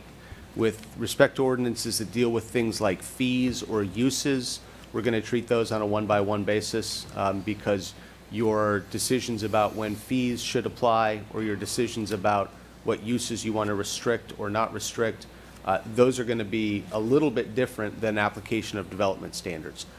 But after we get direction tonight, you will see in the ordinances coming forward that we're going to act consistently with the direction you give tonight as to this ordinance. Thank you. Councilmember Sternquist. Yes, I have a couple of questions. One is related to planning, but it's more for just something that popped in my head. You mentioned like development standards different from then looking at something case by case. When someone comes to get a variance, say for example, they have a flag lot. They've purchased the flag lot, maybe they purchased it 2 years ago, with the idea of building a two-story home in the front, which now this ordinance would not allow you to do. Could a resident who is in that boat, because now we're going to pass this moving forward, apply for a variance and meet the requirement on the variance that says another property is enjoying the same use that you want? How does that work? So in general, and I'm going to ask Mr. Forbes to help me on this as well, but in general, there has to be something about your property, not a change in the law, but something about your property that makes it unique so that the benefit being enjoyed by another property cannot be enjoyed by you. An example would be a property that is 45 feet wide. We're not going to disallow any building or potentially force you to run a extremely narrow home on a 45-foot wide lot. That person can come in, seek a variance, and we can allow maybe some modification of setbacks. With respect to this ordinance, it would be difficult to see where you would be able to achieve a variance because A, it's a very new ordinance, and so there aren't necessarily flag lot front lots that have been developed in a way that makes them physically different or unique from other flag lot front lots in the city where the two-story house would not be allowed. Mr. Forbes?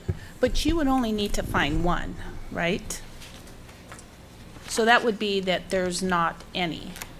No, the reason I say that is because when I applied for a variance to build my home years ago, that was that was the main requirement, and my lot was unique in the sense that it was 40 feet wide, and my variance was initially denied, but fortunately, the mayor was in the audience and sat behind me. He just kept saying, keep talking, keep talking, keep talking. And they'll let you do it because you have met these requirements. But so in my mind, when I was thinking, you know, how would that work with this? Because I was reluctant in voting for the ordinance because, again, after listening to the public hearing, I still have that question in my mind, but I'm supporting, I mean, I voted yes for the ordinance, but it was reluctant, and I did say at that meeting, I had a concern about property owners, you know, and the value of the property that they might see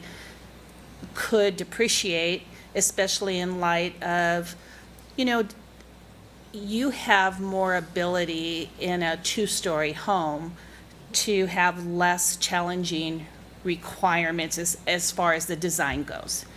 And I just know that from building my own home in the city. So I was just, if someone can prove that their flag lot, someone else isn't enjoying that, they would be able to get a variance. Not necessarily. As Mr. Murphy said, the first thing to look at is there some unique circumstance? Usually it's related to the physical configuration of the property that prevents it from being developed. And when you're generally with a variance, when you're comparing it to other properties, you're comparing it against the zoning regulations as they are in place at that time. The nature of zoning regulations is they tend to evolve over time. So you're looking at a variance finding would not be, 10 years ago they could build two-story houses, but today I can't, so therefore I should get one too. It would be looking at the standards as they are in place today. Am I being deprived of some right that other property owners have? So it's looking at the standards as they exist at that time, not necessarily as they may have been in the past or could be in the future. Okay, and the reason I asked that question is because in my mind I'm wondering, would we have more people coming forward saying, what other option do I have? Because I bought this home a couple years ago with intention of doing this, but now there's a new ordinance. And so you've answered that question for me. But, I appreciate our engineers, but to me, and the details, that you both deal with on a daily basis at work and, processes and stuff. But to me, this is just basic common sense. If you apply for something and you pay your money, you expect a certain, I guess, if anything, a certain, can't think of the word I'm thinking of, but return? Yeah, a certain return for what you paid for. And it seems like there's still even some concern about whether or not they don't know what stage they are in the process. But just to go quickly on this, I think that anyone who paid their money, was in the pipeline, like Councilmember Yu said, should be allowed to follow the ordinance that was in place prior to February 5th, I believe. Prior to... Is it February? July 18th. July 18th.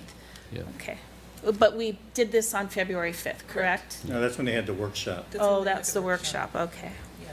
But it just seems like, why penalize people that were already in the pipeline when we've pretty much initiated the process for them by accepting the application and by having them pay for that application? Okay, thank you. Mayor Pro Tem Chavez. Getting along. Hurry up. Okay. I have some concerns here based on what I've heard this evening, both on staff level and both from those speakers who got up to speak. One is I'm a little concerned that most of the owners, and even I guess there was a designer or a developer that got up, weren't even aware of the status of their application. And I don't know if that's a communication problem between the city and the applicant, but I would think that you would know that stuff. Maybe not, but that's a little concerning to me. And also, I'm a little concerned that, do we have a complete list here before us? Because based on what I heard tonight, I'm not sure if these are all the ones that are in the pipeline. Is staff sure that this is it? So there's nobody here tonight that's not on this list, I'm assuming. Correct. Because they didn't know if they were on the list, sounded like to me. Well, I think some of the comments that you heard were from the owners, which may not, our communication is with the designers typically, so the owners may or may not be aware of exactly where they are or what the terminology is. Okay. They just know that an application was submitted and they're in the Right. process. And also, Councilmembers Yu and Mann both mentioned the fact that previously we've applied the standard of when the planning application was submitted, but that's contrary to the staff report that we received that said that Temple City's default practice in recent years and a common practice in the region has been to use the threshold of the planning application being deemed complete. And this was used with the recent ADU and the Series 1 and 2 zoning code amendments. So which is it? It is, we have used deemed complete, but frankly, and I think staff concurs with some of the comments that council's made about, once you've paid your money and you're at the counter. I think a lot of the discussion that we had, you may recall the appeal that came before you for the ADU. A lot of the discussion that was had on that item with the council and with the planning commission was when had it been deemed complete and why had it not been deemed complete, and the applicant thought it was complete, but we argued that it wasn't. And by going with the earlier threshold of just when the application is submitted, that eliminates all of that back and forth and all of that argument. So I think we would be frankly supportive of just saying when it's submitted as opposed to when it's deemed complete. But deemed complete is what we have used It sounds like recently. your default practice is going to be the other way. Then. I think given the council's discussion and given our recent experiences, I think the default we would lean toward just making the default that when you submit it, and then it's going to be incumbent upon us as well to be more discerning of what we take over the counter, and when someone puts something on a napkin and throws it out just to try and beat the deadline for the new code, it's going to be incumbent on us to say, no, this is not a real application. You need to put some effort into it And I try. trust that if that's the decision we make tonight, that's Yes. what we're going to do. I wouldn't expect otherwise, but Yes. yeah, because frankly, I don't see a whole rush of these, but maybe there would be. I don't know. Well, a new ordinance is always going to have an effect on someone at some point. I mean, there's just no way of getting around it. Somebody's always going to be affected. Of course, tonight we're here, and I stated this earlier, we're here to make an equitable decision. And, in the law, obviously, that's always a big issue is, the law is applied, but sometimes there's a question of equity, how it should be applied or when it should be applied. And frankly, I don't really have a big problem with the fact that using some standard, whether it be deemed complete or when the planning application is submitted. That's why I was trying to get an idea of, well, how much work has really gone into this application process. It sounds like it's a substantial amount of work, and so they do have some skin in the game, I guess you could say, by that time. My only concern also is these incomplete awaiting resubmittals. I'm not comfortable with the fact that it doesn't sound like they're really on top of those things. I mean, I heard the fact that, well, we sent a notice out after 3 months or 4 months. I'm not sure what that is or how we do that, but I would like to see maybe we follow up a little bit more on those. I don't think that we would want to have these applications just kind of floating around. And I don't know do we need that in our ordinance, or do we have something in our ordinance that says that, if you don't take care of something within a certain time period, or is that to the discretion of the planner? How is that handled generally? It's the 3 months and 4 months is a policy, and it's kind of similar to like handling a code enforcement case. Everyone's a little bit different, and there's some back and forth with the applicant, and sometimes somebody's making more effort, and sometimes people are making less effort. Maybe they've run into a financial problem, and they say, "Hey, can you sit on my application for a couple months?" Or maybe there's a family issue, and we don't hear from them. So it's more of a case by case basis. I don't think there's a need to necessarily And I understand codify that, it. but maybe in effectively running a city, we need to kind of nail that down a little bit because it opens up too much for interpretation. As you said with the ADUs, we have people coming to us, well, wasn't really quite sure, somebody said this to me. And that's another thing is, do we send out emails that say that they're close to approval? I can't imagine that we would send an email to somebody that says you're close to approval. What does that really mean? Probably close not. to It's approval? possible we sent it that's saying you're close to being ready to go to planning commission, but planning commission approves these, staff does not, so we wouldn't say that you're close to approval. I mean, I don't know, maybe that's my legal background, but I think the more clearer you are, the more things are stated rather than being vague. And I mean, I can see allowing a certain amount of discretion, but I think your jobs would be easier if we had a set policy and we made it like that. Of course, there are always exceptions, there's no question about that, but, you know, I think it would make your job easier if we were to look at those things. Mr. Reimers so now that we have our database of all of our planning projects, Mr. Reimers regularly monitors it, and we have reports that run showing when the last time things were updated in the system, and when we notice something hasn't been updated for a little while, he'll approach the planners and say, hey, what's the status on this? That's great. I hear a lot of good things about Mr. Reimers. Yeah, he's all right. He's okay. He's okay. All right, thank you. Are we good? Yep. Okay. Well, I'm sitting here listening to all my colleagues, and I have to say I agree with them 100%. I do believe that when you are submitting a plan, you are making a huge commitment, financially, emotionally. You're taking into consideration your family, your finances. And I will say there was probably some kind of miscommunication. I know for me, I was always under the impression that it was going to be enforced from the submittal. When I was very surprised, William, as you were, when I got this, I thought, what are we talking about here? I mean, I know these residents have put in a lot of money and a lot of time. I know at least 4 of us have gone through either building new houses or doing major remodeling. And sometimes things take time. It's not always submit the plans, get the permits, go to commission, and you're done.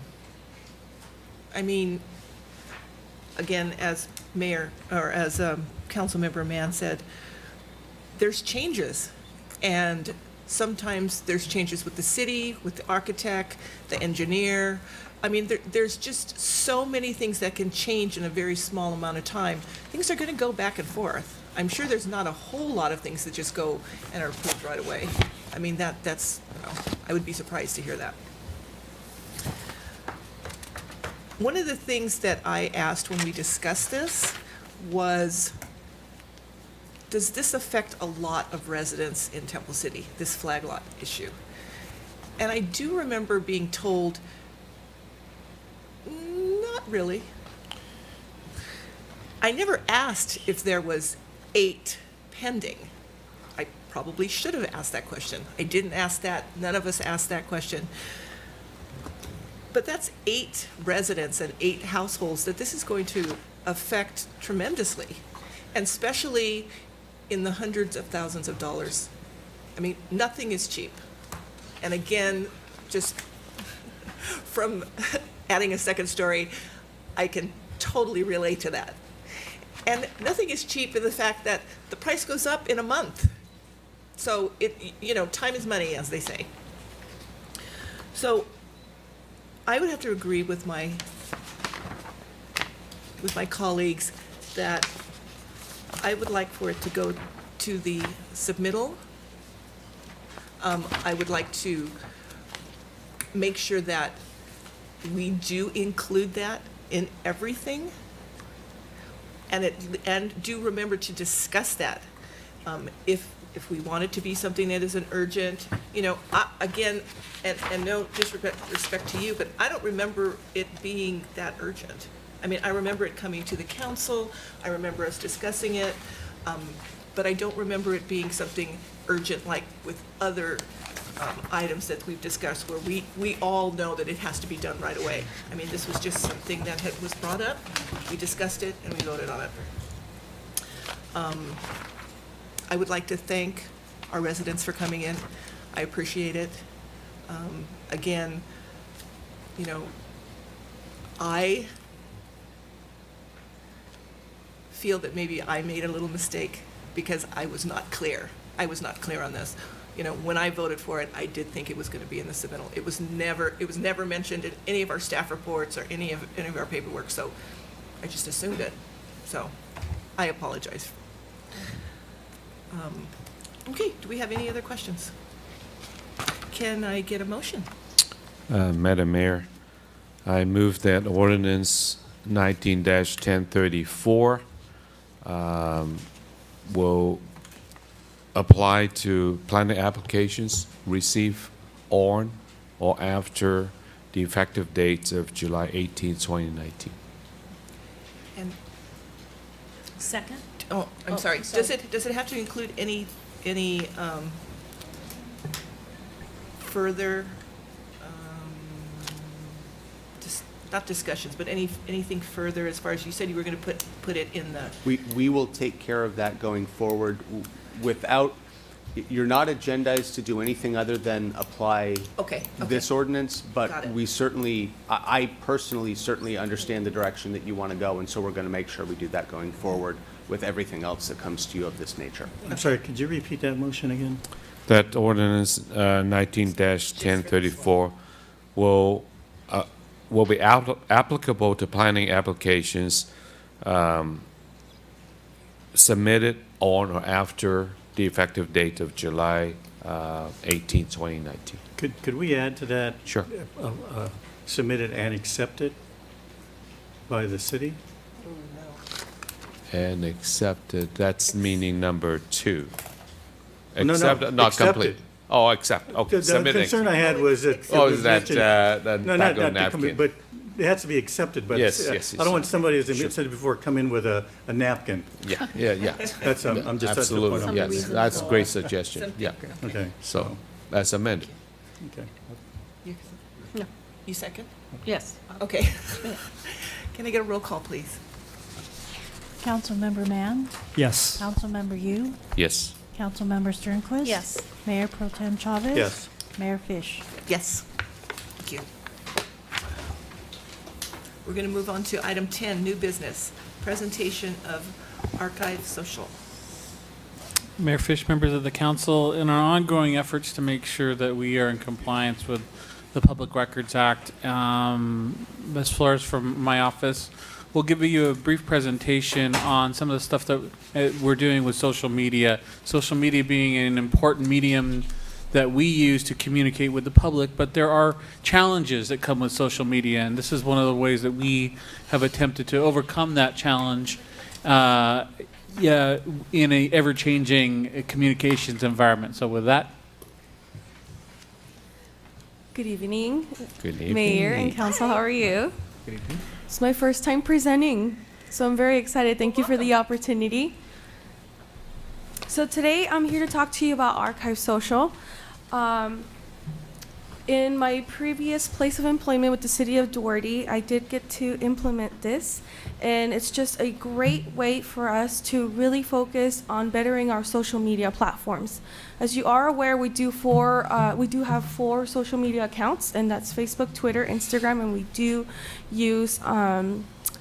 Weibo? No, not Weibo. I'm sorry, I'm totally blanking out. I'm so sorry, I'm blanking out. The green Twitter? one. No. No? I'm sorry. The next door. I'm so sorry. Next door. So next door.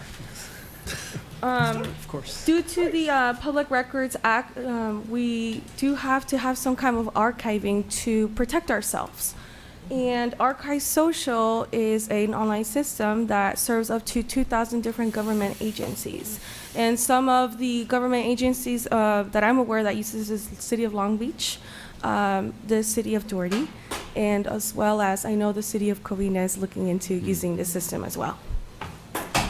Now, the city does have control of what we post. Our communications department is very good about deciding what goes onto our social media. However, we don't have control about what residents or people on our platforms remove. And that's where Archive Social comes in very handy. Now, social media has become a very important core tool for us to communicate with our residents, to inform them about events and other forms of types of information. And this is going to really help us out. In the last couple of months, we've gotten a few public records requests. So what is Archive Social going to do for us? It's going to help us with the following project goals. The first one is to comply with the Public Records Request Act. It's going to provide staff with an up-to-date technology. It's going to further promote transparency. It's going to protect our city from possible legal issues, and it's also going to just set a stage for an updated social media policy that we'll be working on. So the big idea that I want you to go home with tonight is that Archive Social is kind of like a little chunk of a bigger picture that we're working to really utilize and really better our social media platforms. Now, let me just go back to this slide right here. Before, when we get a Public Records Request Act and we have to include our social media platforms, we had to do it what could be identified as the old school way. But what I mean by that is you had to take screenshots of Instagram, Facebook, and we had our communications intern do that. And it took her almost about a week to be able to produce all those forms of public records requests. And not only does she have to take the screenshots, but she has to manually input a lot of the information of, date stamps and other information as well. So what Archive Social is going to do for us, it's actually going to just create these reports that before that used to take up to 5 days will now take about 3 minutes to generate. So on the back end, this is just a graph here. You have it on your staff report that it allows us to generate about 1,000 reports. And on average, we build about 109 records. What that means is it builds records from what we post on our social media. So if we're posting 190, if we're receiving about 198, you can see that we definitely have a lot of room for more. With our upcoming social media policy, our social media policy has actually have not been updated since 2007. Now, I know it may seem like a really long time, but Facebook and Instagram, for instance, are constantly changing their policy. So what it does push us to do, continue to update our policy so that we're protecting our city. So any questions so far, Council? Great. So here are some of the features that we could do with Archive Social. We can provide timestamps. We can detect when the content is deleted or edited. So for an example, let's just say we post something to promote the Camellia Festival, right? We are the city, we control what we post. Now, if a resident comments something that potentially could be inappropriate and then they remove it, we don't have any control of that. We have lost a public record. What Archive Social does is it keeps track of everything that has been deleted or changed. Do we actually delete also inappropriate comments ourselves too? We actually do not delete any of the comments. We do have the ability to hide the comments. And that goes into a bigger, deeper issue that could potentially lead to a violation of the Brown Act. And that we'll be discussing that a little bit further when we bring the social media policy to you. But of course, if something is posted that's inappropriate, we do have the power to block it. Now, if that person deletes it, then we will have it on the back end. What are some of the reasons? I was actually surprised people would go through public records requests to get social media posting. What do they need that for? Of course, we don't need to ask the question, but why do people want social media comments? Just curious. Sometimes they about don't even ask for it. It just happens that it is a public record that was created by the city, and if we don't turn it over, then we're not fully responding to the Public Records Act. If, for example, to use the example that was just given, if someone asked for all written records relating to the 2019 Camellia Festival, that would include each social media post I because see. that's a I written see. record. Now, the great thing about Archive Social as well is that all of these reports that could be easily generated. Of course, if it's a short report request that was asked for, it can be generated from. When I say 3 minutes, it's from inputting the data, the keywords of what the person is looking for. Total amount time is about 3 minutes. Of course, if the request is longer, requires more years, and it'll take a little bit longer. But it does get exported in a PDF format for us. And it gives us the opportunity to either just say the person is requesting that we just do a report for Instagram, or we could do all social media platforms at once. So, which brings me to the next slide. The image on the left that you see is the cover photo, the cover image that gets automatically created. It says, I give you an example as the Connect magazine. So I exported a report of anything that shows up on social media with the Connect, related to the Connect magazine. And on your right, you'll see what some of the pages of the actual public records request would look like. The ones on yellow are the things that are posted by the city, and of course everything else in gray is what is posted by visitors of the page. So our fiscal impact, this is budgeted, and it will cost $2,388 per year to have this system. So it's, for a lack of a better term, this is more of an insurance policy for us. But it's just great that we have access to it, and we could generate those requests. And it doesn't limit how many reports you generate? It doesn't limit how many reports, but it could hold up to 1,000 per month. So we have plenty of room. Okay, does council have any questions? Just one quick one. For how does the Public Records Requests Act treat videos? If someone, like you gave an example of course I'm asking for particular reasons. I'm just curious because, like in your example you gave was all written requests related to the Camellia Festival. And let's say we had posted a video showing portions of the Camellia Festival. Would that fall into that category, or is that? In general, yes. Yes, it would. It's, Okay. it's considered a digitally stored writing under the law. Okay. In much the same way, and probably the best example is the individually worn cameras used by law enforcement personnel. The taping or the digital taping on those cameras is considered part of the subject. Obviously, it's law enforcement. There are other limitations, but that is a writing that would eventually have to be given out. Okay. And I guess that leads to my question about Archive Social. I see in the examples it retains pictures. So how does it treat videos?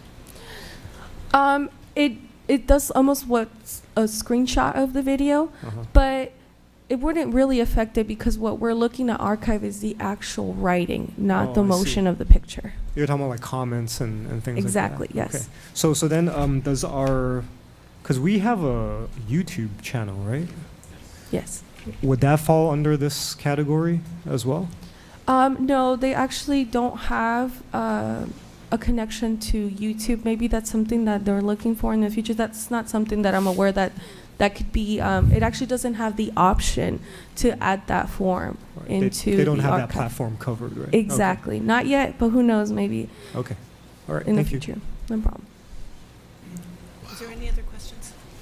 I had a couple of questions. So are there other companies besides Archive Social to do this? If so, why Archive Social?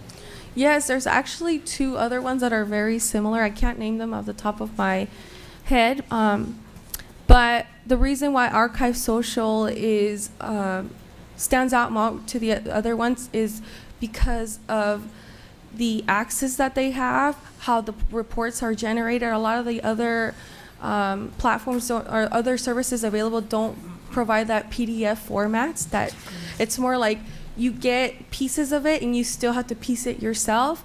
Another feature is they don't comply with the Public Records Request Act. So they're actually considered number one, and especially for government agencies.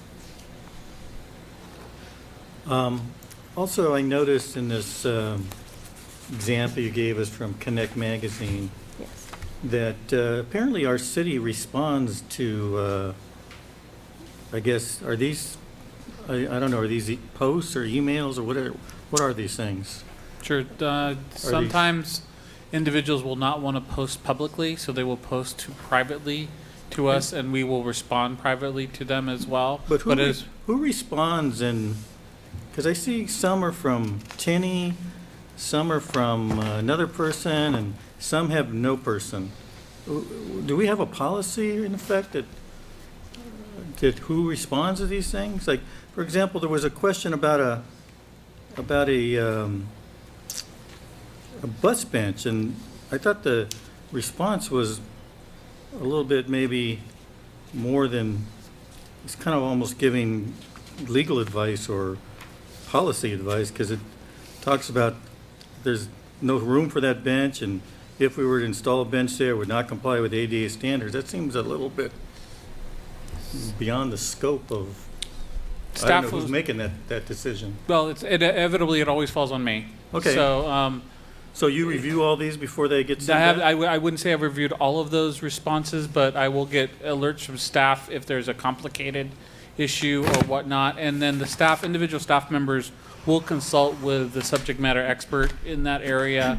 If it's, a planning issue or another issue, usually there's more of a referral than an direct answer to. Can I go ahead and add to that? So there are assigned staff members that deal with the social media response, especially when they're private messages. And the reason for that being that we just don't have one person is if that person is missing, then we have somebody that could quickly answer. So for instance, if I've only been here with the city for 9 months, and if I don't have the correct response, I'm pretty sure that I can determine who the right person in the city would be to answer that question. So I would screenshot, the request from the person and send it to, for instance, the planning department. Hey, we received this request. Would you be able to provide me with the correct response? If the person, and we always send a message like, at the time we don't have the person to answer, but please, we'll gladly get back to you as soon as possible. Once that person, that expert answers the question, we do get a response back like, hey, I touched up with this resident. And so it does we do get kind of like a closure on the case. Do we ever get any questions to council members on this thing, or? Usually not directly. There's not, if there is a question that goes directly to a council member, we will make sure that council member gets it. The only time I can really think of on social media that there was any direct questions to a council member was when Councilmember Mann was doing Facebook Live a couple times, but it was still, they were part of the chat and whatnot, so it was still kind of generically to the city, but not to a specific council member per se. And I remember us talking in the past about having a social media policy. Do we ever do that? Do we even have a social media policy? You're working on that now? Yes. This is part of the broader social media policy. So that's going to be coming back to us at some point? Yes. Yes, in the fall. You'll be receiving that. Perfect. So Thank you. you're for today you're getting Archive Social. The following would be discussing the advertisement ads, and then you will have your social media policy.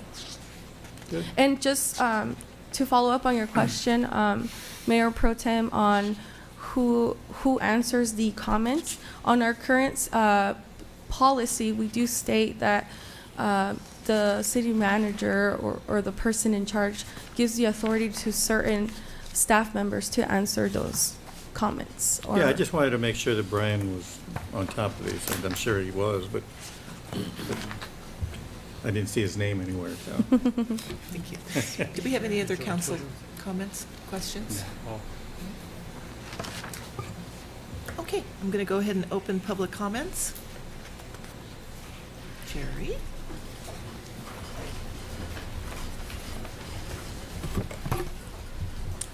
Good evening again. Just a point of clarification. Maybe I misunderstood when Ileana was describing the takedown of a comment. She described it as a violation of the Brown Act. Would it more likely be the First Amendment? What would the Brown Act have to do? Brian, you want to answer? Do you remember your comment? I'll take the, Mr. Murphy, and I'll take this if you don't mind. Generally, yes, there are First Amendment issues, but we also have an obligation in what is being presented on our websites and our publications to ensure their appropriateness, and that's why Archive Social essentially takes a snapshot, keeps that record in place, so that if ever in the future we ask, can we see the complete record of your social media postings, including the comments, we have that complete record. It's just not showing publicly at that time. The First Amendment issue gets a little bit more dicey, but inappropriateness, racist comments, I was just going to say something offensive. Name calling. Inappropriate comments about gender, sexuality, those types of things. We do have the ability to at least remove those, but we have to keep a record of those going forward. Good, thank you. Okay, thank you. Okay, I'm going to go ahead and close public comments. I will entertain a motion to receive and file, correct? No motion? No motion. Sorry. Okay. Receive and file.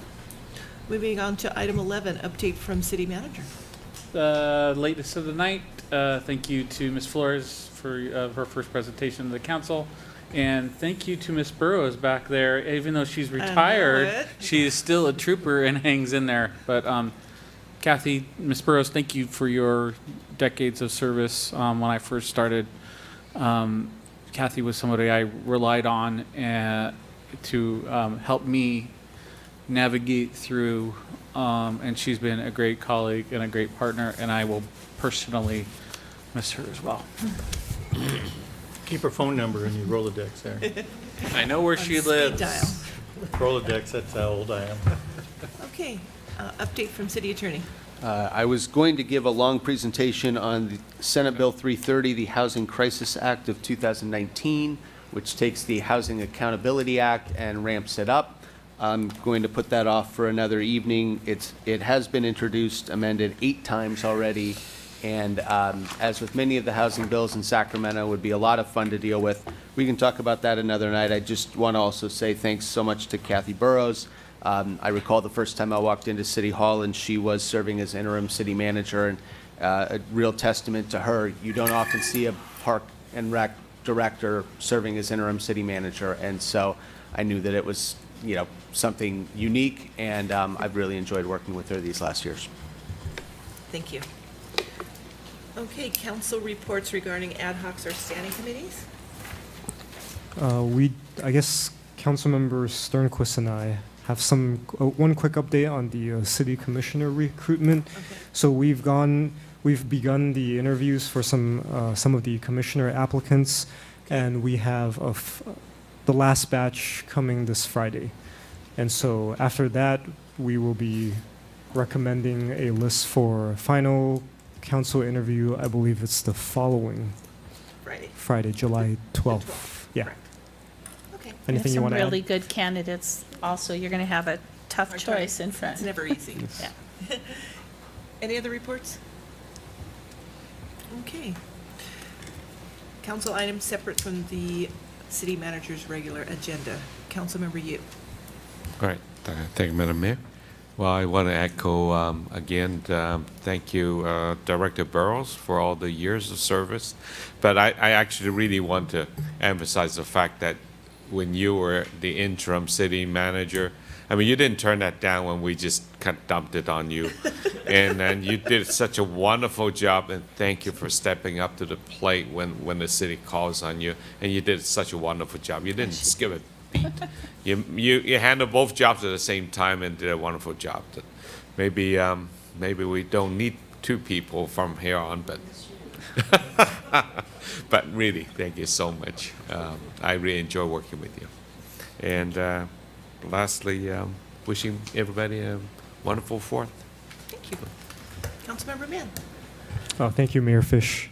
Just really briefly, I really enjoyed the Parks and Rec presentation on all the great things going on this month. So excited about And so I think that's a great way to like cap off Yes. your career, Kathy, is you end with a bang. You're like, look at all this great stuff that's going on.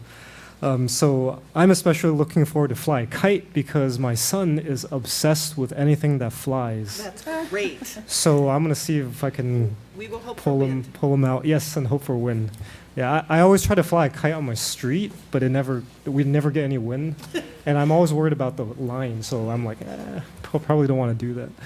And yeah, I'm looking forward to that, and wish everyone a happy 4th of July and safe and sane fireworks only, please. Yes, please. Yeah, I think last year it was an improvement from the previous year before, so let's hope we keep that trend. Thank you. Councilmember Sternquist. I just wanted to remind people to have a safe and sane firework 4th of July. And, there was a couple of days ago that I heard fireworks consistently from yeah. about, Me too. I don't know, maybe 11 to 4 in the morning, but I have not heard them for the last couple days. So maybe that's a good sign.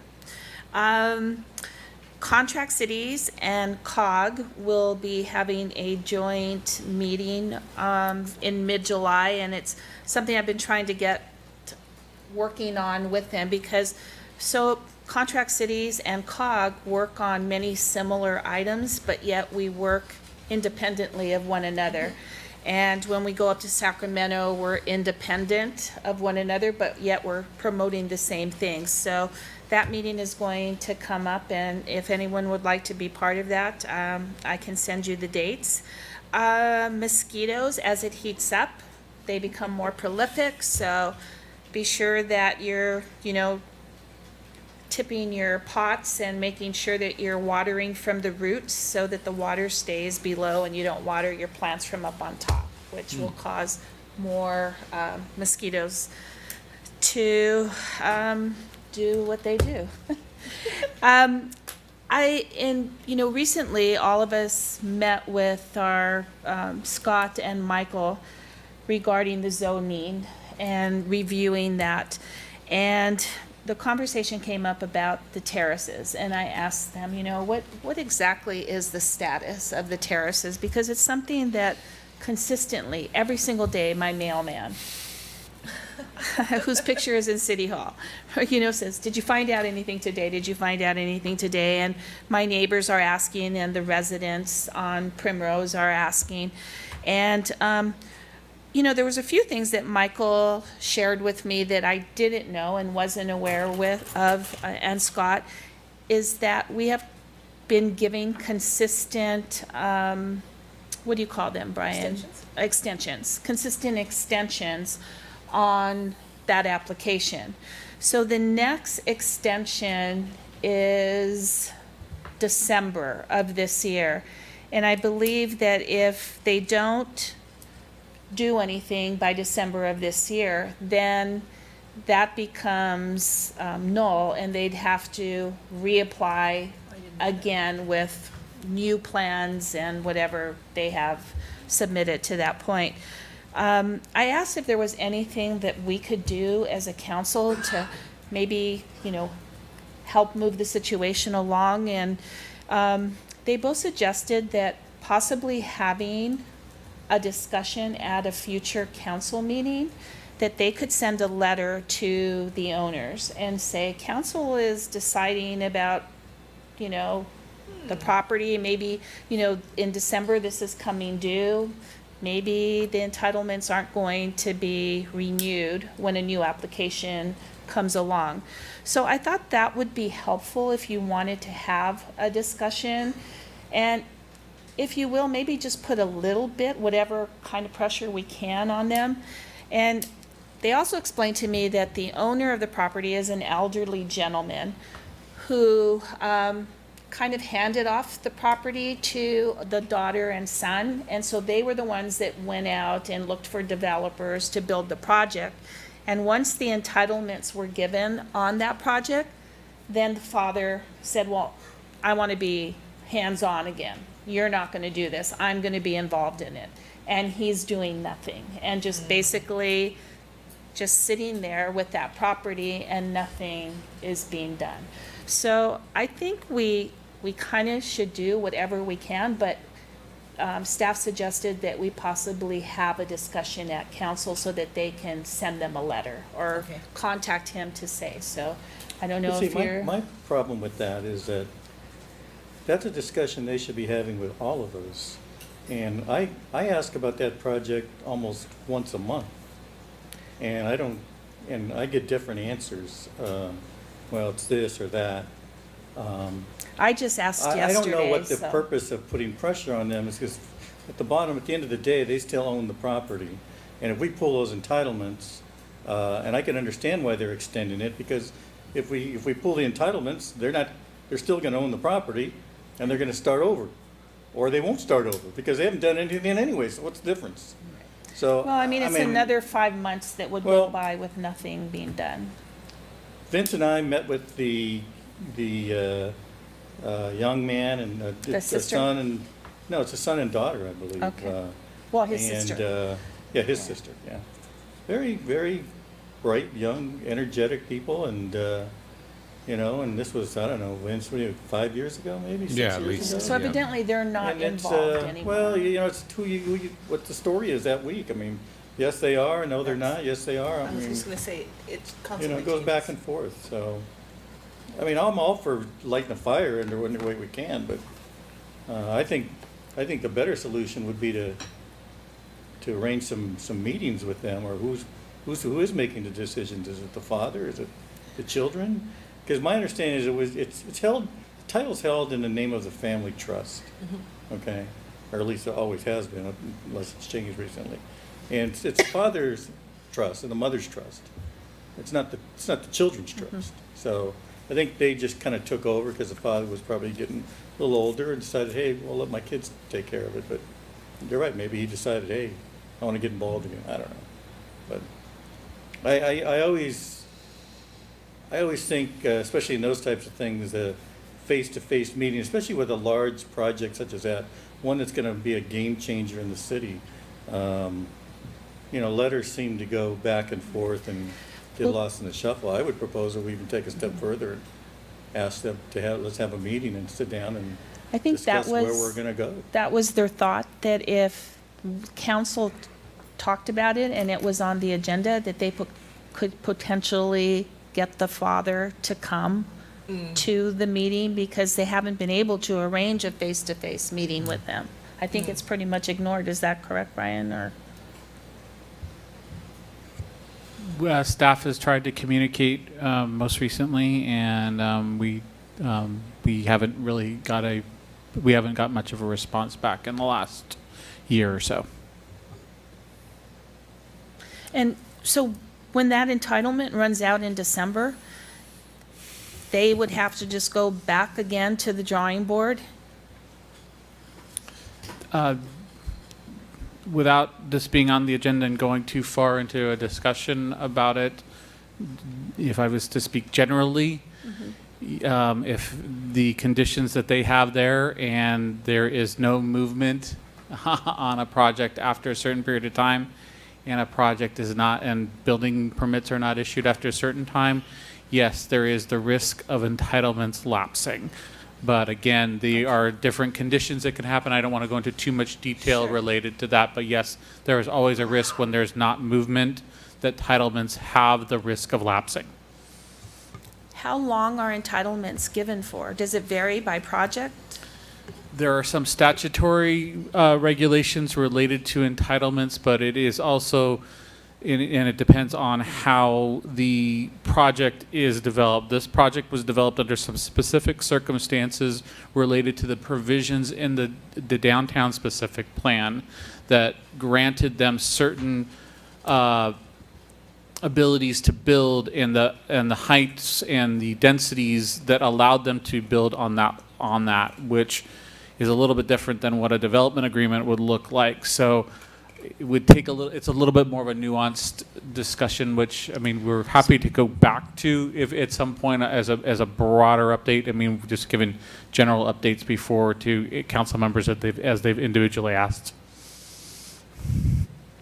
I'm just wondering if you think it would be worthwhile to discuss it publicly, so. I do. Happy to bring back to the council an update on where things are at, and again, being sensitive to the individual property owners as well, and not putting any type of future decision making on the line in terms of that. But we can definitely give an update. And that's it. Thank you. Mayor Pro Tem Chavez? So maybe some good news. I heard on the news there were 2 big illegal fireworks busts this afternoon. Temple City? No, one in Pomona and one in Riverside. So maybe that was a Maybe that's why product intended to come here. I don't know, but at least it puts less on the street. So that's something. So hopefully it'll be good. And you know, it kind of lost in the shuffle, Kathy. We're still having Camp Palooza, right? Yep. Is it sold out? Yes. Okay, because we haven't kind of mentioned that. Or kind of poor stepchild now with all this new stuff going on, but. Was it? I know, but it was on the little calendar. It wasn't on the big calendar. Yeah. So when is that? Do you know, Vimley? July 18th and 19th. So that's a couple weeks. So good. All right. Thank you. That's it. Okay. I just wanted to thank Eliana for the presentation. I think it was very informative. And I'm glad we're keeping up on our social media because I do believe it's going to just get more popular. So thank you for that. And of course, Kathy, how many times? Told you 10 times today how great we are. How great we are. How much? I know it is Isn't there Kathy's a day. song It is called Kathy's that? day. How great they are. I'm really excited about your bench. That is really cool. We're gonna miss you. Please keep your phone on. I just wanted to thank you. Just my experience with you is really working with you when I did the Camellia Festival. Your office was right next to mine, and I was very lost. There was never any notes taken for Camellia Festival, so we kind of just did what we could, and you were always there. Your door was always open, and I could always bounce things off of you. So, again, thank you very much. And Happy New Year. Happy New Year. Happy New Year. 4th of July. Okay, additional public comments. Jerry? Anyone? No? Okay, I would like to adjourn tonight's meeting, and everybody have a great 4th.